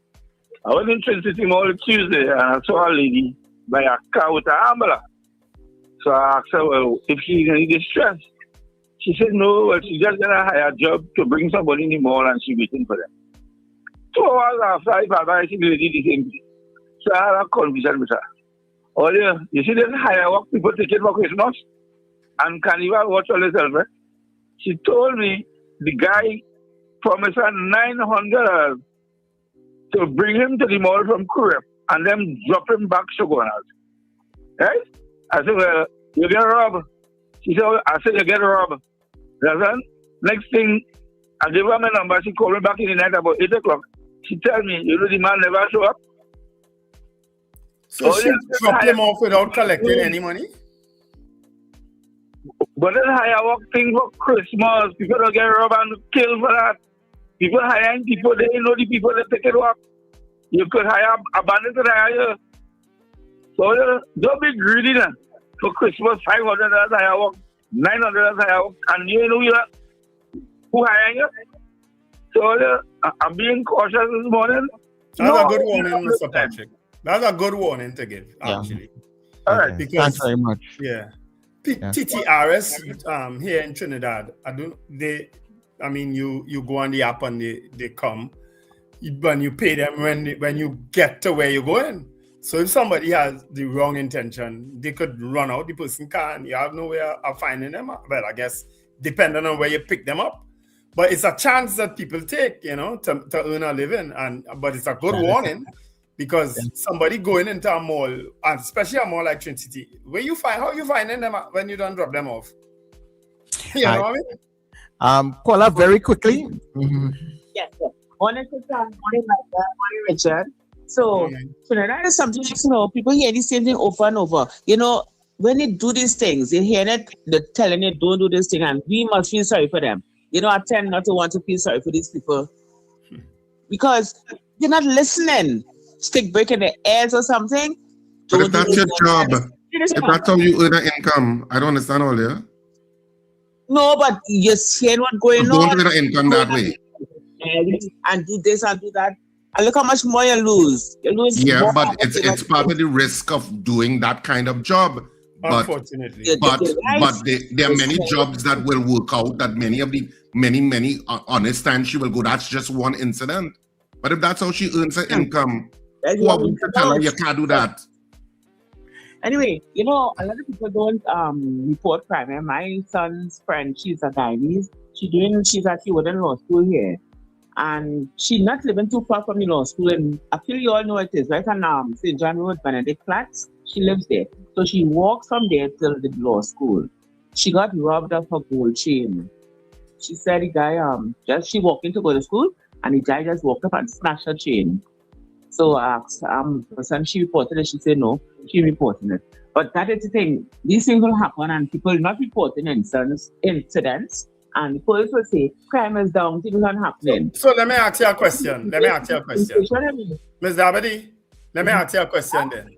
Let me ask you a question based on your first comment with the lady who taking chance that you don't feel sorry, you may not feel sorry for people. Do you feel sorry for your friend? Walking with a gold chain in the road, knowing fully well somebody might snatch it? I don't, you see what happened. I asked my son, you didn't tell her these things happen, not to walk with chain. Well, probably she's not accustomed. So she walk with chain. I told him, tell her, do not walk with any form of jewelry, not even a watch. You know, but the point is, she's not Trinidadian. Okay. Right? Oh. I don't walk with jewelry. I don't go anywhere with jewelry. Nothing. That happens all over the world. You know? So, anyway, I know a level of items. Okay, great. Thanks very much. Is our guest in yet, Sir Charles? Yes, he is. Yes, he is. Oh, okay, good. All right. Well, let's introduce him, please.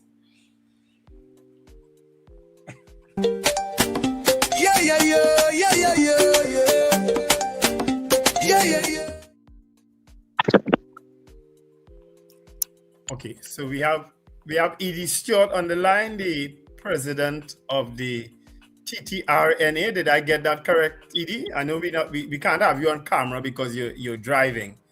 But did I get that correct? TTNNA.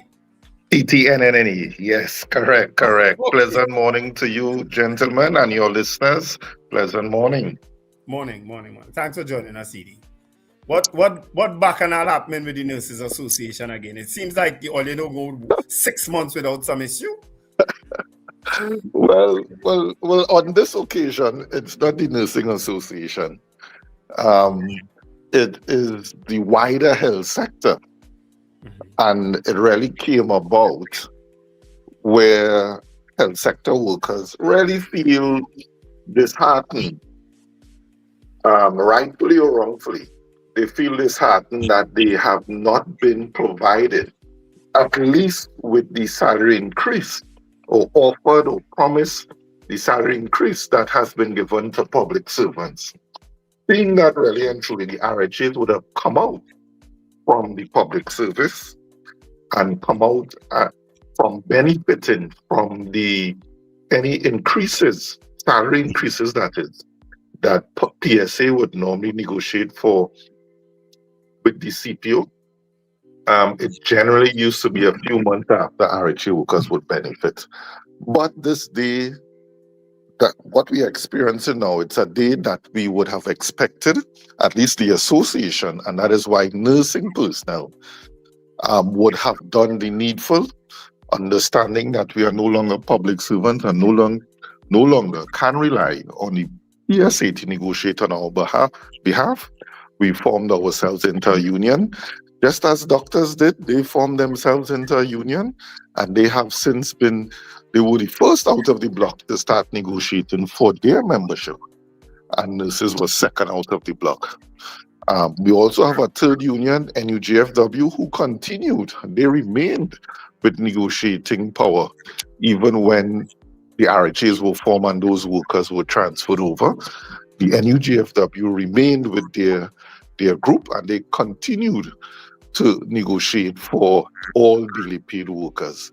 So other than those three unions, daily paid workers, nursing personnel under TTNNA, and doctors under MPAT, every other category of worker really is unrepresented by a majority trade union. That means only those three unions and those three organizations can legitimately and legally enter into negotiations with the CEOs of each RHA.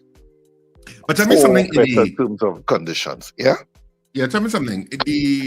So the RHA, the nurses under the RHA, because they went from the public sector, public service employees, to being, is it contract employees under the RHA? Am I right? Yes, contract, whether that contract is permanent or short term, all of them are contracts. Everybody have an individual contract with the RHA. Right. Nobody came through civil servants. So in terms of the negotiating process for the nurses, because I know terms and conditions for nurses is a bugbear that the TTNNA has been championing. have those terms and conditions been settled for nurses? That's one. And are nurses, two, are nurses or nursing staff across the RHAs owed back pay? You said if it was settled, you said? Whether terms and conditions were settled. I know, right. Yeah. And Yeah. that's the first question. And if so, are they due back pay? So terms and conditions were not settled. Negotiations, actually, Nursing Association would have gotten RMU status, that is recognized majority union status, only in January of this year. Only in January of this year. So that means only in January of this year, we had the legal authority to begin negotiating for nursing and midwifery personnel. And it was only for a small subsection of the entire nursing population. So thankfully, under the last Prime Minister, Stuart Young, he initiated the negotiation process, which had started between TTNNA and the CEO of ERHA, because once you negotiate with one RHA, all the remaining staff in the other RHAs will benefit from that.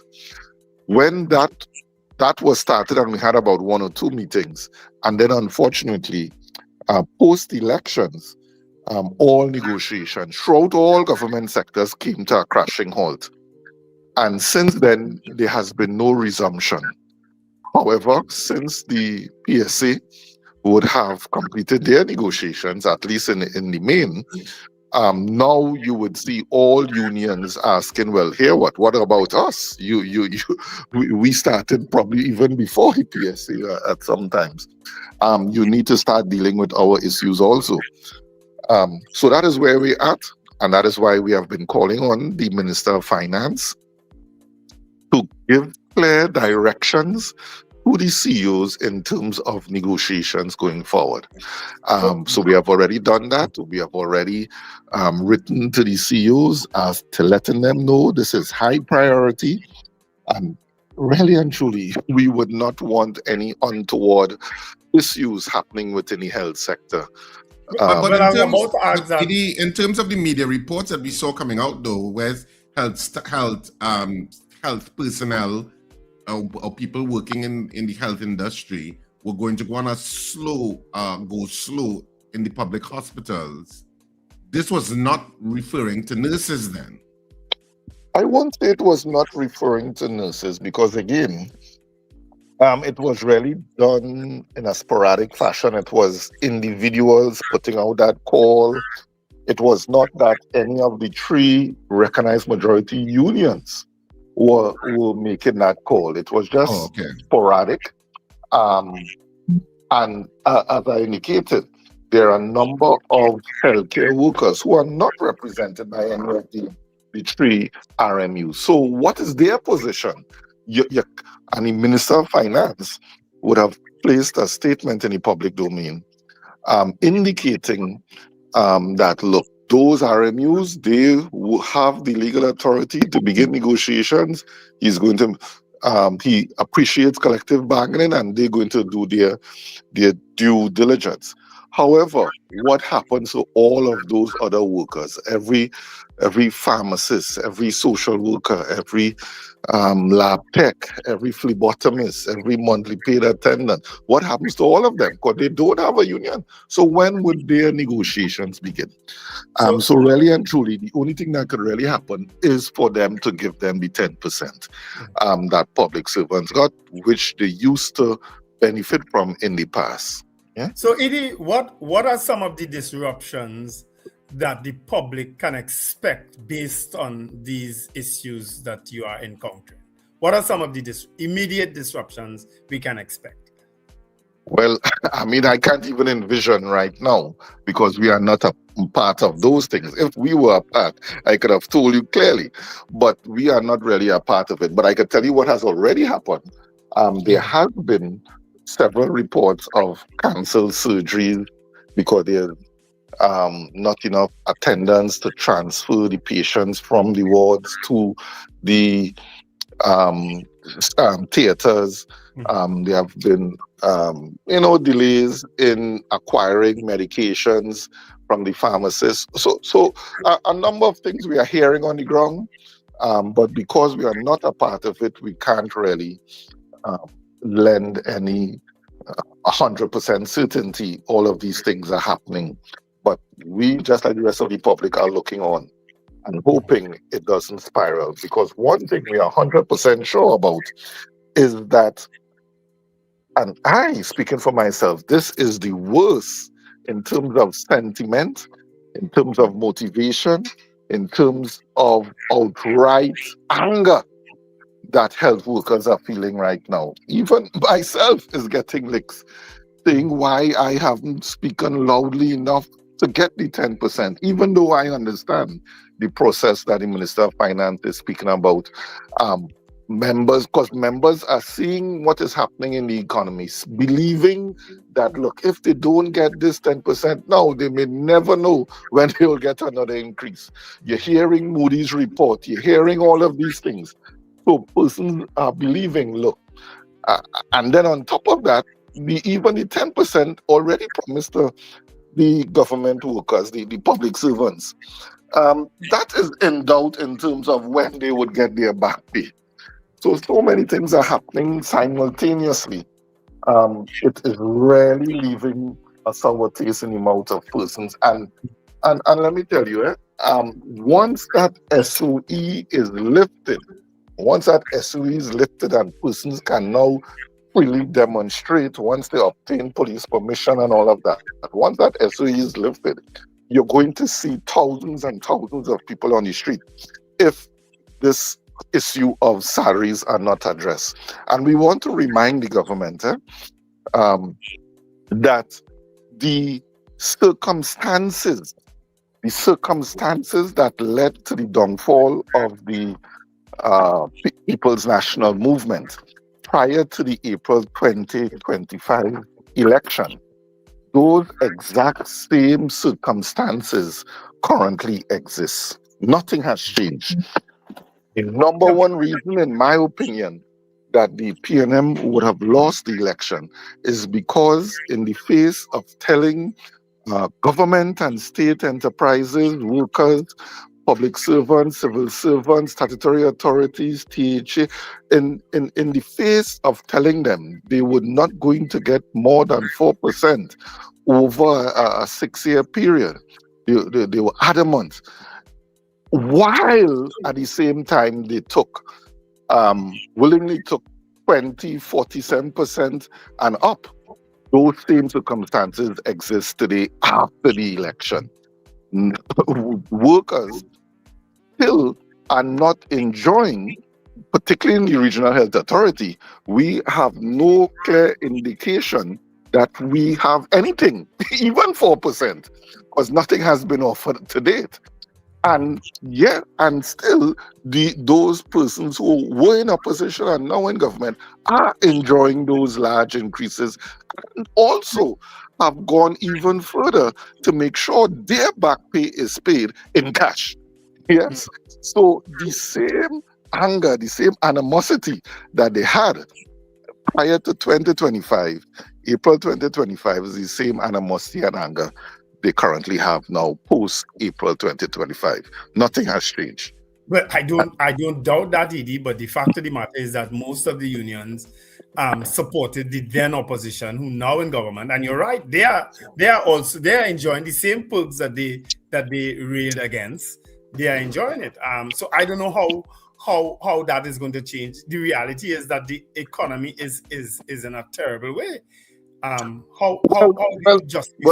me just, two things there, clearly. Two things. One, that's a misnomer in terms of most of the unions supported the government, the then opposition and now government. It was a handful of unions, namely the OWTU, PSA, TT Post, somewhat one or two other unions. Yeah, so it was only about 5 unions. The bulk of other unions remain neutral, as we always have been. We remain neutral and always reserve the right to speak on national issues that affected our membership, despite and regardless of who is in government. And TTNA is no different. Our constitution bars that. So that's the first thing. The second thing, you cannot have a situation where you are portraying to the public that you indeed have funds and the economy is not that bad. You cannot portray that and then on the flip side, come back to tell workers you don't have the necessary funding and money and all of that. You can't engage in vanity projects. You cannot engage in mega dreams that cost billions of dollars and millions of dollars to operate on a continuous basis, like the Coover Children's Hospital, which was not needed, not envisioned, cannot staff properly. You cannot engage that and allocate hundreds of millions of dollars in the national budget to get that dream off the ground, and you have not made good on your commitment to the working class, and we still remaining on 2013 salaries. So unless the government portrays something differently, then and only then the working class can accept that we are in a bad position. But if you continue doing these things, then definitely no one is going to buy that argument. You demonstrate. I hear you, Idi, but are you confident, because of course this government, as part of its alliance to get into power, courted the trade union movement, and there are significant trade union representatives, whether at the forefront or behind the scenes, as part of the UNC government alliance. So is it that you're hopeful as a union leader that this government is going to be more sensitive to the issues of nurses, or you treat them like any other government, that they have their objectives and you have your objectives and you're going to pursue your objectives? Well, we are confident that the Honorable Finance Minister, Mr. Dave Tanku, the Prime Minister, we are confident in our Minister of Labour to do the right thing. We are confident in our Minister of Health, Dr. Lakram Bodo and Dr. Richard Sicharan, that they will do the correct thing, because I am confident that they would not want to see the health sector collapse. There are few instances I can remember that mirrors what is going on right now. And one of those times was just before the coup, and then there was another time when nurses were really upset and we were coming to town in our thousands. We had already gotten police permission. That was just around COVID time, just before COVID time, somewhere around there, and we were coming in our thousands. And just before, there was a riot in Port of Spain, and we had to cancel it. Well, actually, police asked us to cancel it because they could not have dealt with those two issues at the same time. They couldn't guarantee our safety. I'm getting that same sentiment now. If the association was only to make the call for nurses to come out on the streets, you would see thousands and thousands of nursing personnel on the street, severely disrupting hospital services. I have to, almost on a daily basis, ask nurses to be patient and getting severe backlash for it. Understanding that the negotiation process is underway, and yes, you may have felt that the PSA negotiation should have affected you. However, things have changed, and we are imploring them to not take any action. We have no control over all the other RHA workers. That's a different thing, and I can understand their anguish and disappointment. But we could only speak to our membership and hope tempers are calmed somewhat. Yeah.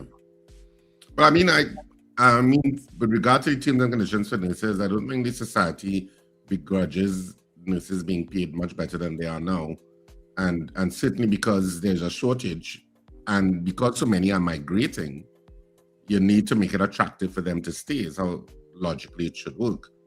And maybe it will also make sure that some of those with not the best dispositions will get better dispositions if they're paid properly, in terms of nursing staff. Because you hear the complaints. So we'll see how it all plays out. But thank you so much, Idi, for joining us this morning. We appreciate you taking the time to speak with us. Yeah. Thank you, Idi. Thank you so much for having me. Enjoy your day. Season greetings to you all. Take care. Yeah. And your listeners. All right, of course, that was Idi Stuart, president of TTNNA, weighing in on some issues that the health sector is facing right now. To be fair to Idi, he's been raising issues for years, you understand, in support of his organization. I wish him the best. Yeah, he has. Yeah. And I mean, we do suffer a nurse drain, and not only us, not only Trinidad and Tobago. You do suffer a nurse drain to the bigger countries because there's a shortage of nurses globally. So it's easy for them to migrate to the US and to Europe, etc. So they should be paid properly. I know I'm not so sure if we still have. I was to ask him, we still have the Cuban health personnel. I know we had Cuban doctors and Cuban nurses and stuff at one point, and Filipino. But I'm not so sure to what extent it still makes up a substantial part of our nursing personnel or medical personnel. I'm not sure. Yeah. But that was a question I had to ask him, but it slipped my mind. Somebody in the chat could answer. Why they are nurses? No, if we still have the Cubans and so on. Why they're health professionals? They will know. Well, they seem to be when with some of the things they're saying. The heads of unions? I don't even know. The administrators of hospitals? I don't know. Okay. Just asking. But even as whether administrative or even as normal nursing staff and other areas, within the system also, because I'm in the system, as I go to the clinics and stuff, and sometimes you would have noticed, but as you asked that question, or I am now thinking back, it's a while that you really have not really seen nurses and Cuban doctors in the hospital. You mean foreigners? Yeah. And it's only now that you're asking that question, I'm now thinking back, within the recent times and the clinics that I go to, that yeah. But it will be interesting if I saw Richard. I didn't remember that while we had Idi. You could message him. Message him and ask him. Yeah. Who messaging him? You? So Charles could message him. Okay. Oh, Richard could message him also. After the show done at 8 o'clock, you all know I done, right? Yeah. If it wasn't clear. Yeah. Yeah, because we know you have to go and get your lights sorted out now. Actually, I think a couple of them still on, so I have to go and sort that out. Yeah, your light's not listening. But maybe Karen is sorting it out. And today is I think today is a mall day, so. Oh, you're not going back to the airport? No. The airport was a long way to the airport. That's why I went perusing and macroing all over the airport, Well, clearly you had access to the entire airport that day? No, I was just waiting with a friend who came to collect something from somebody coming abroad. And the flight was delayed. So, of course, I can't sit still for so long. So I started saying, I want to see what's going on in this airport. And I started to send you all a flurry of pictures. You can check to see if the flight coming and landing on time or whatnot, right? But that's how I know it was delayed when then. Oh, and you still went? No, we thought it was coming in at a particular time. When we got there, we went to the car park and stuff and park because wasn't circling. Right. And we came in because we were a little early. And then we saw it was delayed. Okay. So at that point, it doesn't make sense going back and coming back. We just say, okay, we're just in the airport. At that point. Tell them what you observed now about the name of the pharmacy in the airport. Oh, the name of the pharmacy in the airport, it's called Airport Drugs. And when I looked at it, I said, I don't know if that's the most appropriate name for pharmacy in an airport. Airport Drugs. Yeah. Not even airport drug store, or airport drug shop, or airport pharmacy, airport drugs. is the name of the place. I think the person was trying to send a message. I think maybe it was intentional. I'm sure it was intentional. Let's call it drugs in the airport. But that's the only thing they say, drugs in the airport. For your drug supplies in the airport before you travel. That could have been the name of it too. Long, but you know. But it's named and then I was looking at drugs. decorations because I was bad talking. To be fair to the Airports Authority of Trinidad and Tobago, I was bad talking here because there were no decorations by the arrival section, but there were decorations in the main concourse. So there are a lot of Christmas trees and stuff in the main concourse, but in the check-in area and in the arrival area, they were really devoid of decorations. They normally decorate the roundabout too there. Have they done anything? I didn't notice if the roundabout was decorated, but it could have done a better job, I felt, because people arriving, you would want to, you know, the arrival around Christmas time, you want to see stuff. And to me, they didn't really pay any attention to it, at least from what I saw, except that they lit up some of the bushes outside because I could see the lights, because it's daytime that I was there. Yeah. So, but you know, but at least they made some degree of effort, so I could commend that.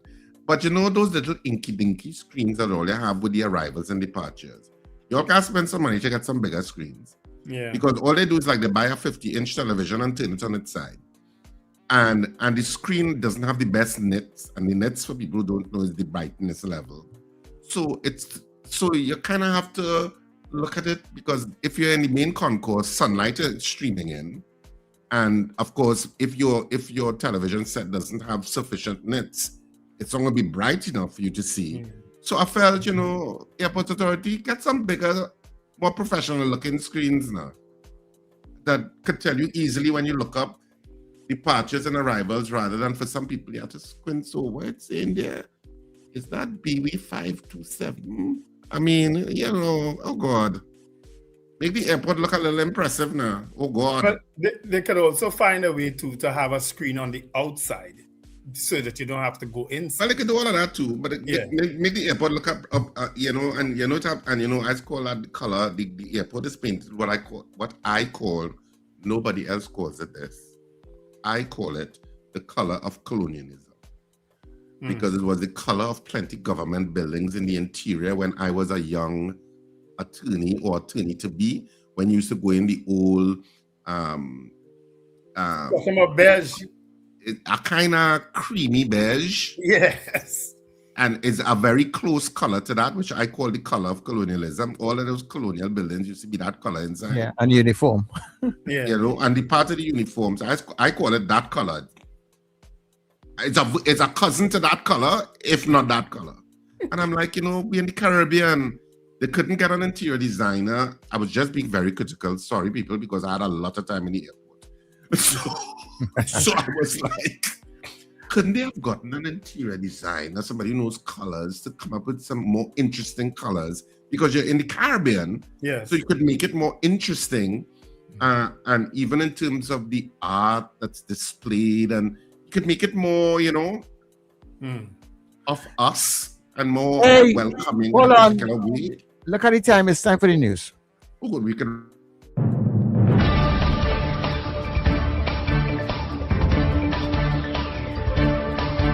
The news you need, the clarity you deserve. Local, regional, global. This is Net Radio News Now. This is News Now on New Era TT Radio and Guile Caribbean TV. I'm Derek McMillan. Good day.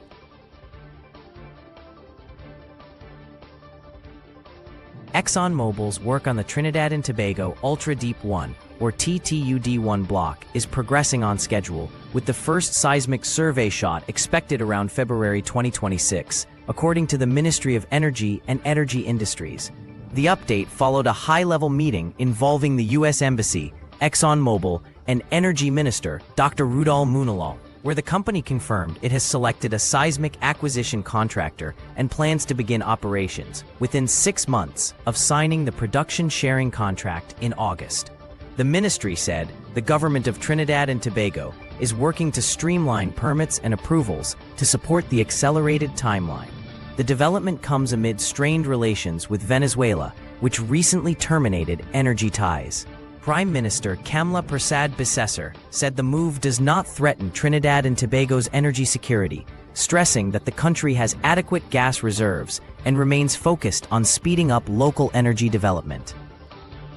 A police constable and a civilian have been charged with firearm-related offenses following their arrest during an exercise in the Coroni district. Police Constable Kushal Karnthi Singh was charged with multiple offenses, including the unlawful transfer of his Glock 48 pistol and ammunition, possession of unauthorized shotgun cartridges, improper use of a Trinidad and Tobago Police Service shotgun, and failing to carry his firearm user's license while in public. He was granted bail with surety in the sum of $175,000.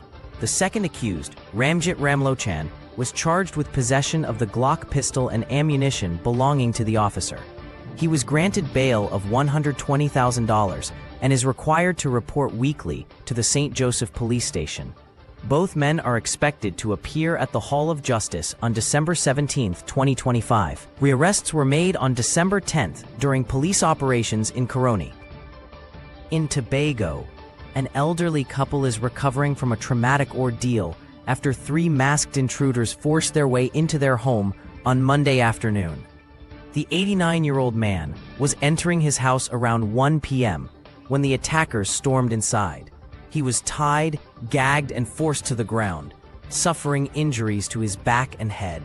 One intruder was dressed in white coveralls, while the others wore casual clothing.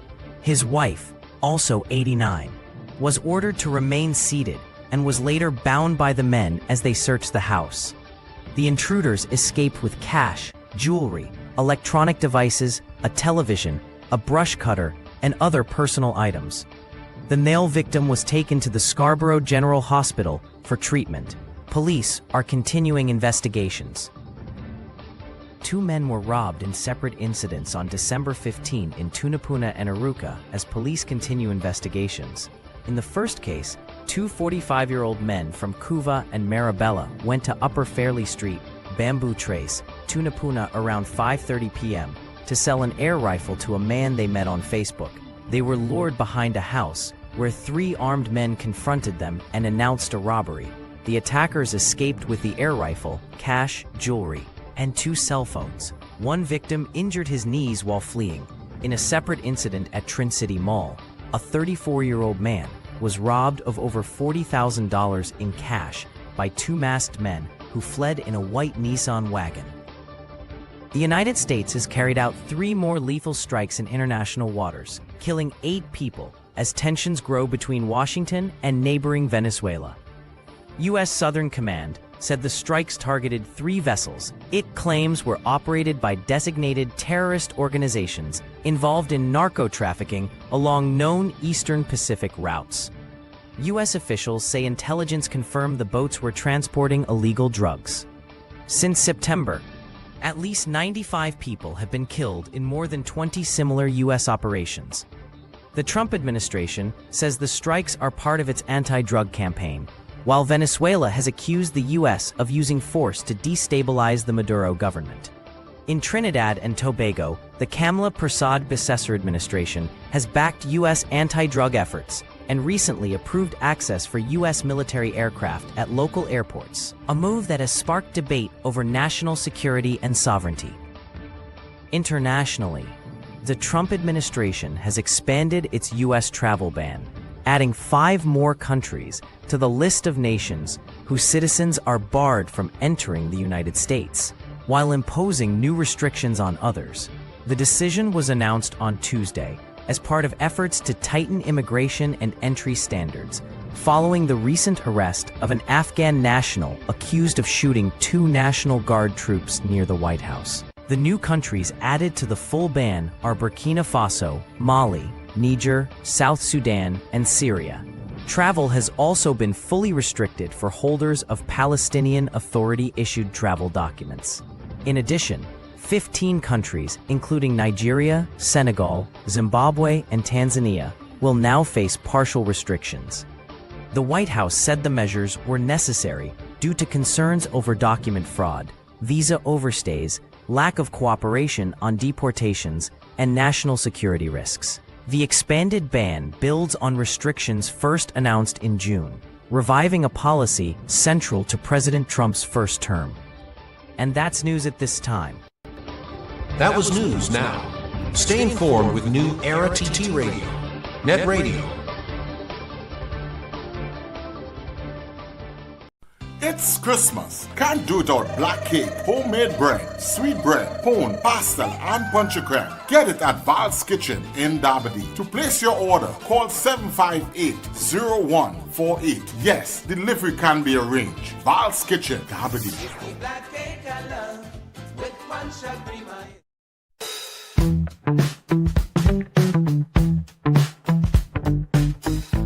S&H Rumbox, 137 Western Main Road, St. James, for all your retail and wholesale needs for alcohol and non-alcoholic beverages.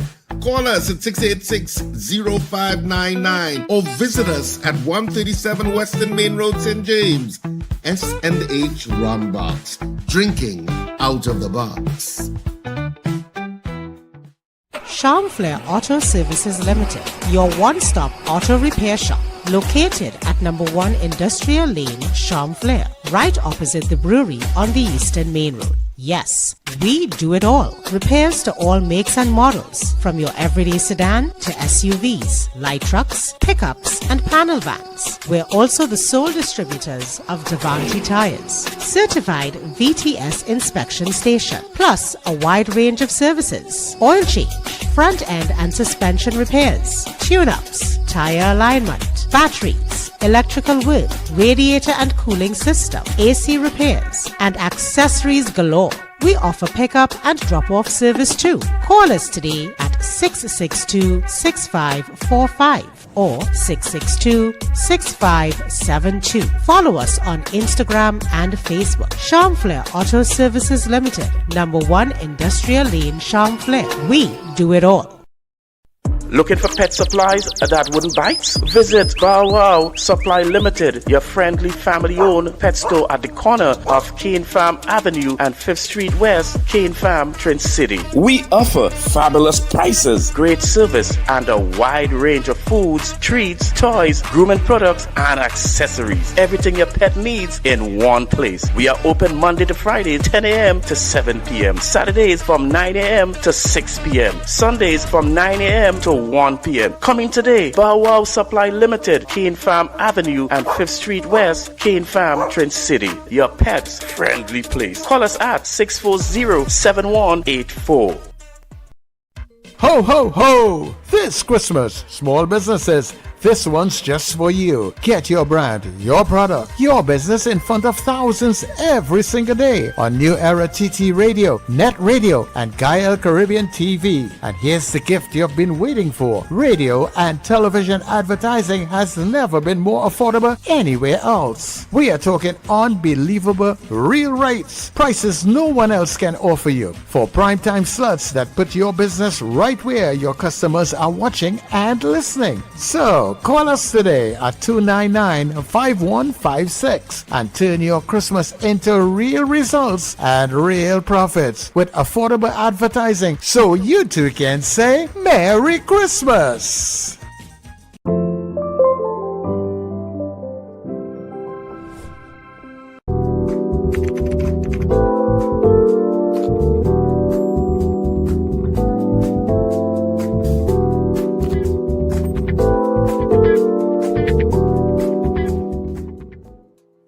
So look at this robbery that took place yesterday, or the day before.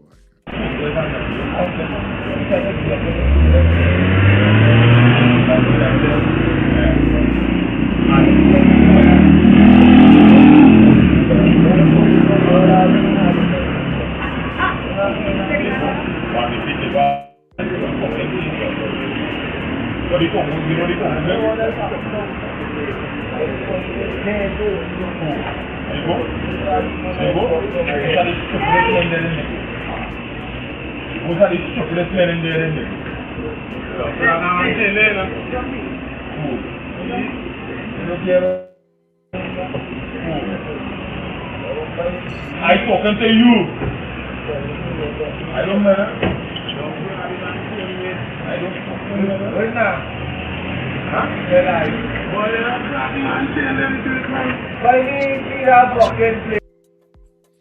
So yeah, so they Or why the car when he trying to reverse? Why is the other car blocking him? No, it's by that. You know where that is, Wendell? It's right by that traffic light by Mausica, where your old church used to be. On the eastern main road there? Yeah, you know your little small church up inside there. Up in That Ragu traffic- Road? Yeah, that traffic light right there. Yeah. Yeah, you know that there's a kind of Spanish grocery right in the corner there? Yes. Right there. Ah. That's where it happened. So he was trying to, so that car is at the red light. Oh, right. Okay, right. I'm seeing that now. Okay, right. Yeah. So they can't. I'm looking move. at it. Yeah. I'm looking at the delayed on TV. Yeah, So I'm yeah. seeing it. Yeah. Yeah, so they can't move. Oh, but the car himself, man, you gotta just back. Anyway, I guess not. So, but I don't know if you ever caught up with the guys. But to me, I mean, with enhanced skill, technical skill, you should be able to get the pictures of those guys Yeah. and get them. I want to see, and a few minutes later, a few minutes later. Yeah. So Yeah. It's La Resource Road lights. Yeah. yeah. Yeah. I went in Starlight Pharmacy yesterday in Eastgate. So I went to buy, some stuff. So I said, I get this cheaper in Super Farm because, they have the discount cards and stuff. Now, they have discount cards too that you can get a discount. Like sometimes with your insurance card and stuff like that. Or TAP, you can get discounts. So I said, but it's still cheaper. He said, well, instead of 5%, you could get 10% if you're 60 and plus on a Tuesday and Wednesday. So I said, why are you telling me that? He said, you know the information that if you're 60 and plus, you could get 10% off. I said, yeah, but why are you giving me that information? Are you trying to tell me that I look 60 and plus? He said, no, I just that the information. I said, but why are you telling me that? So you can tell you I just let you know that you can get 10% off on a Tuesday and Wednesday. I said, just give me the damn form.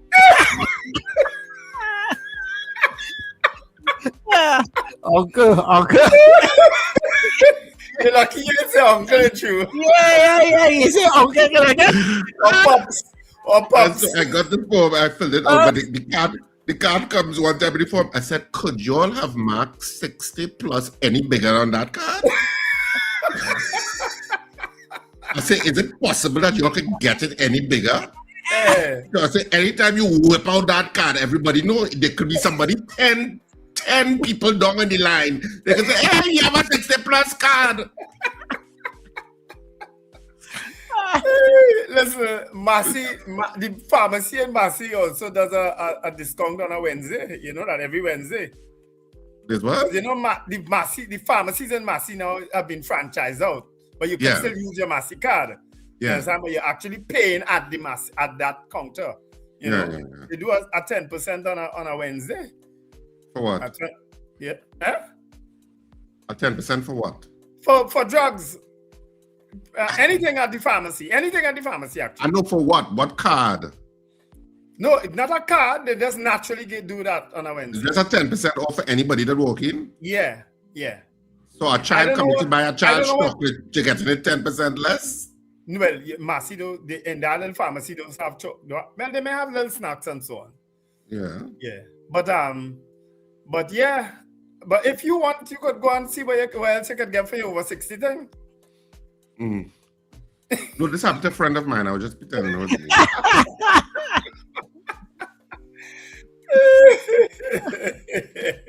I know what in Trinidad and Tobago, they have plenty things for senior citizens. Yes. I can't wait to reach 60 because at 60 you can get your passport for free. Right. Your driver's permit for free. And you can travel on Tobago TTS. free. You could I think Tobago you have a little fee to pay now. Huh? I think so. Well, people in the group, people in the comment section, all they over 60, all in all they are pretending. And I think you could ride PTSC buses for free. Mm-hmm. Yeah, you could ride buses. You could ride buses for free. Yeah. Yes, Fran Romani is not Massey running the pharmacies anymore. I don't know who is the person doing it, but it's separate from, well, I don't really know the arrangement, but you used to have to pay by the Masi Kasha. Now you're actually paying by the pharmacy itself, you know? So, yes, people are saying it's $25 on the ferry to Tobago, Richard. Right, that's what I say. They put a fee.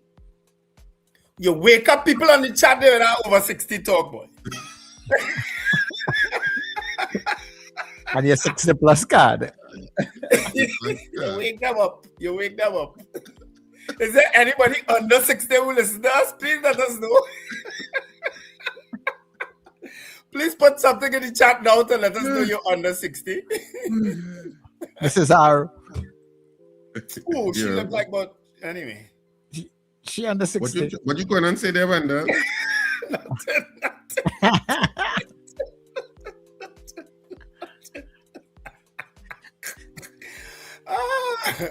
Crystal Stevenson said she's under 60. Well, 59 is kind of closer, Crystal. Yes, you asked to be under. You want to put a caveat. Yeah, okay. I can't qualify it. Once you're under 60, let us know. Let us know if you're under 60. It can be 59 and a half. Yeah, let us know if you're under 60. Quickly on the chat. Right? Let us know. All right? Anyway, can we squeeze in a call or two? We still have about 8 minutes before we get so Charles can do that. Yeah. Of course we can. So give us a shout, people. Yeah. Of course, tomorrow is Thursday. Of course, tomorrow is exactly a week before Christmas. So, well, it's actually drizzling in Arima right now. I don't know. It's just so the weather just changed. And rain is falling. Yeah. But Port of Spain seems to be okay. Port of Spain Corporation, I don't know what's happening, but you haven't picked up garbage on some of the side streets for more than a week. It's the first time ever since I've experienced that on the side streets, so much so that people now have to be moving the garbage, and the garbage is, some of the street corners are littered with garbage because people piling it up. You know, and once people see garbage, they add garbage to it. Oh, yeah. So I don't know what's going on. Okay. Let me have somebody who is under 60 here. Hello, good morning. My friend just bring me the card. Oh, you get a card? Susie, good morning. Look how big that is. Go ahead, Suzette. Go ahead. Good morning, Sir. Good morning, Sir Charles, Richard, and Wendell. Let's call us and say good morning, guys. Yes, I'm under the 60 mark. I'm under that. Right. I just want to say great program as usual. I am just watch me. Let's put a smile on my face this morning. Great topic as usual. Thank you for keeping us on our toes. You know, let us know, being in the know of what's going on with the country and stuff. Thank you ever so much, gentlemen. I wish you all the best for the season too. Right. So you'll have a blessed and beautiful day, my dear. Okay. Alrighty. Gavin Frank say he's 51. Miguel Gonzalez is under 60. Suzanne Jessup under 60. Florence Bazi say I'm 62 and I feel like 16. Scorpion Pepper saying many of us are under 60 on the chat. Well, we don't know. Find it out now. Yeah. Gavin Frank, I have to tell Gavin, I don't know if you're still doing those alarm system and so on, but years ago, I remember, let me just give you this quick little story, right? For people who interested. I had gone to Gavin to install an alarm system on my vehicle where in the early days of GPS tracking and so on, and Gavin had installed the system on my vehicle. And so I could find my vehicle anywhere if somebody steals it. I sold that vehicle and the person didn't maintain the system. You understand? They didn't top up the system for the years that they had the vehicle. And the vehicle was stolen from them. And I called Gavin, and Gavin was able to restore that system from where he was. And that vehicle was found, you know. Oh, okay. We found the vehicle based on him restoring the system. Right. And telling me what to do. And the vehicle was found. Police went, picked up the vehicle because it was parked up in a certain place. Because the people, you know, when they steal it, they park it up somewhere. To see if there's GPS. Right. And that's how we got it. You understand? So Gavin is down in Powder Magazine there if you're all interested in installing anything system like that on your vehicle. Gavin is a good person to have it done for you. Right? Beautiful. Very, very quiet, decent guy. All right. Mr. Helen Brown- Prescott, 62. Michael Robinson, 60. Hold on there, Wendell. Mr. Grant. He on 90. Mr. Grant, you under 60? You gotta give me a reimbursement, man. You understand? Anyhow, this forget that you're trying in the white body. When I over 80, I can't go by a drugstore. But what I was talking early on, what the office party and things. But everybody brings something. It's so we really used to live, you know, Richard. Those were the good old days. I bring a 5, you bring a 6-pack, this was going to take a thing. But you see, as money started in the country, everybody started to get big. Yeah. Right? You see, I always say that long time. We have such a love in Christmas. It's gone. Imagine if I was move up my here. I used to organize a line from 5 o'clock in the morning right down. All the neighbors were 7 of us. We gather by me, then we go in. You ain't go by neighbor again. You're going house to house. Yeah, those have parang bands and all that. You don't really have that again. Yeah. I went my police partner, Smithy, was the photographer, and the man himself know the difference between chow and ketchup and salt, pepper. So we have to chow. I have everybody bawling. Then you know, all the best sellers, all the best sellers. And I have plenty of memories of Christmas in town behind the bridge. We'll take them next week, don't worry. Yeah. All right. My memories are the whole program. Yeah. We'll bring out the program next week. Yes. We will have a day, folks, where we will get your email addresses and send you the link, or you join from your phone. Yeah. And you can join the show on the screen. People will see who you are. So people will see Slickster is 53. Scorpion Pepper is 100. She's getting Kenny and Harlem is 65. Beauty Culture is 52. So we have a mixed group listening to us. I know. Yeah. I hear from Shamin this morning. Shamin says she's 60. You didn't see that up there? Look, Shamin put 60 up there, somewhere up there on top there. Shamin put. Ancina. Victor Philip is 80. Oh, okay. I didn't know you're so old, Bishop. 60 is great, so says Shamin. So I think she's 60. Miguel Gonzalez is 46. Nicole Jack is 44. So we have a nice mix, man. So we wanna get some of you all on. Shamin said no. We want to get some of you all on the show one day so we could see what you all and people could see what you all look like. Give you all your moment, your days of glory. Boy, we did see a 60, but no boy is 60 because of the NIS issue you had the other day. And that you got sorted out. Trini Merle Kitchen is 74. All right. Nice. Feeling good, no man. Well done, Bishop Philip. I think it's the same person, right? I'm talking to Victor Philip. I think it's the same person. I remember you well. CJ said she's Richard Twin. Well, they're 65 then. 65? No. Robert Taylor is 60. Victor, all right, Mr. Philip says it is him. All right, nice. I remember you well. From way back in the days with Gladiator on the Breakfast Show. I'm sure Richard knows who Victor Philip is too. He was from way back in the day. Oh, probably. Yeah. I think I went by Gavin Frank too, at a time. I think on your recommendation. Yeah, Gavin is a good person to deal with. But if it's him, I think, but he couldn't do anything because my car had a system that wasn't allowing him to do it, whatever it was. Mm-hmm. Okay. If it's the same guy, I can't remember if it's the same guy. Down in Powder Magazine? I can't remember all of that. Oh Lord, you see where they're getting old? What has happened? No, nothing was achieved, so it's eliminated from my memory. But I remember it was on your suggestion, and he told me it could have been, but it would have been somewhere in the St. James area there. It was your recommendation that I went by the person. Yeah. All right. Well, I normally recommend good people. and he couldn't do it because he said the system in the car, the car that I had at that time, was not allowing him to do it. All right. I'm sure he would say if it was me. I think it maybe was him. You know, at that time. All right.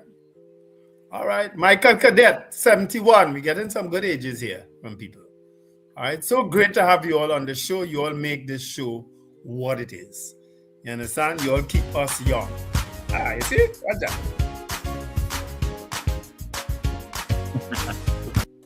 That's a 19-year-old Wendell. Kind of look like my brother-in-law there, you know. Yeah. Have an absolutely fantastic day, people. Remember to let go and let God. It's been an absolutely beautiful day today. Well, so and I didn't make no bacchanal and starlight. It was a friend. So anyway, have a fantastic day, people. Whatever you choose to do, it's Christmas time, so put a smile on your face. I know plenty of people put in their orders for sponge cakes and pastel and fruit cakes and stuff like that. Not with me, because I don't do all those things. I tried making pastel last year. Val's Kitchen. Yeah, I tried doing pastels last year for the first time, making it myself. And it wasn't a bad effort. But the critics in this house, they was like, oh, I just like a fat dumpling. Oh God, we had the criticism again. Yeah, they get encouragement. I said it was my first attempt, and it wasn't bad. What? I don't think it was bad. They eat it though, but of course there were other professional pastels in the house. So people getting ready for Christmas, which is next week, believe it or not. So malls are rammed with people. There's all manner of malls that you go to, and like you're right, Wendell, traffic is like all through the day now. It's like all through the day crazy. because people are just all over the place. So have a fantastic day, whatever you're doing, and if you're still painting up and stuff or getting whatever curtains sewed or whatever you're doing as part of our Christmas celebrations and preparations, do it with joy in your heart and a skip in your step. And remember to smile and laugh. It's great for your health. All right. Anything to say, Sir Charles? Yeah. Have a great day, people. Looking forward to talking with you all tomorrow. All right. The New Era TT Radio continues on the newerattradio.com website and New Era TT Radio on TuneIn. And, have a great day, people. And we know you have a choice in what you watch and what you listen to. And thanks for choosing us. We appreciate it. We do not take it for granted. Carol, come by Rumbox, I'll tell you. Tell you what? She want to know our ages. That's a top secret. Yeah. She know that. Show that Mandel again. Show that Mandel with all the little pimples back in the day. Yeah. Top secret. Yeah. Or you can think of all of us. You can think of all of us like this.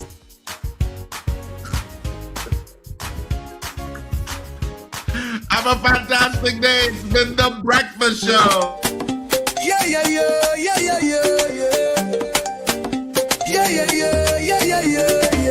Wake up, it's a brand new dawn. The Breakfast Show got the vibes turned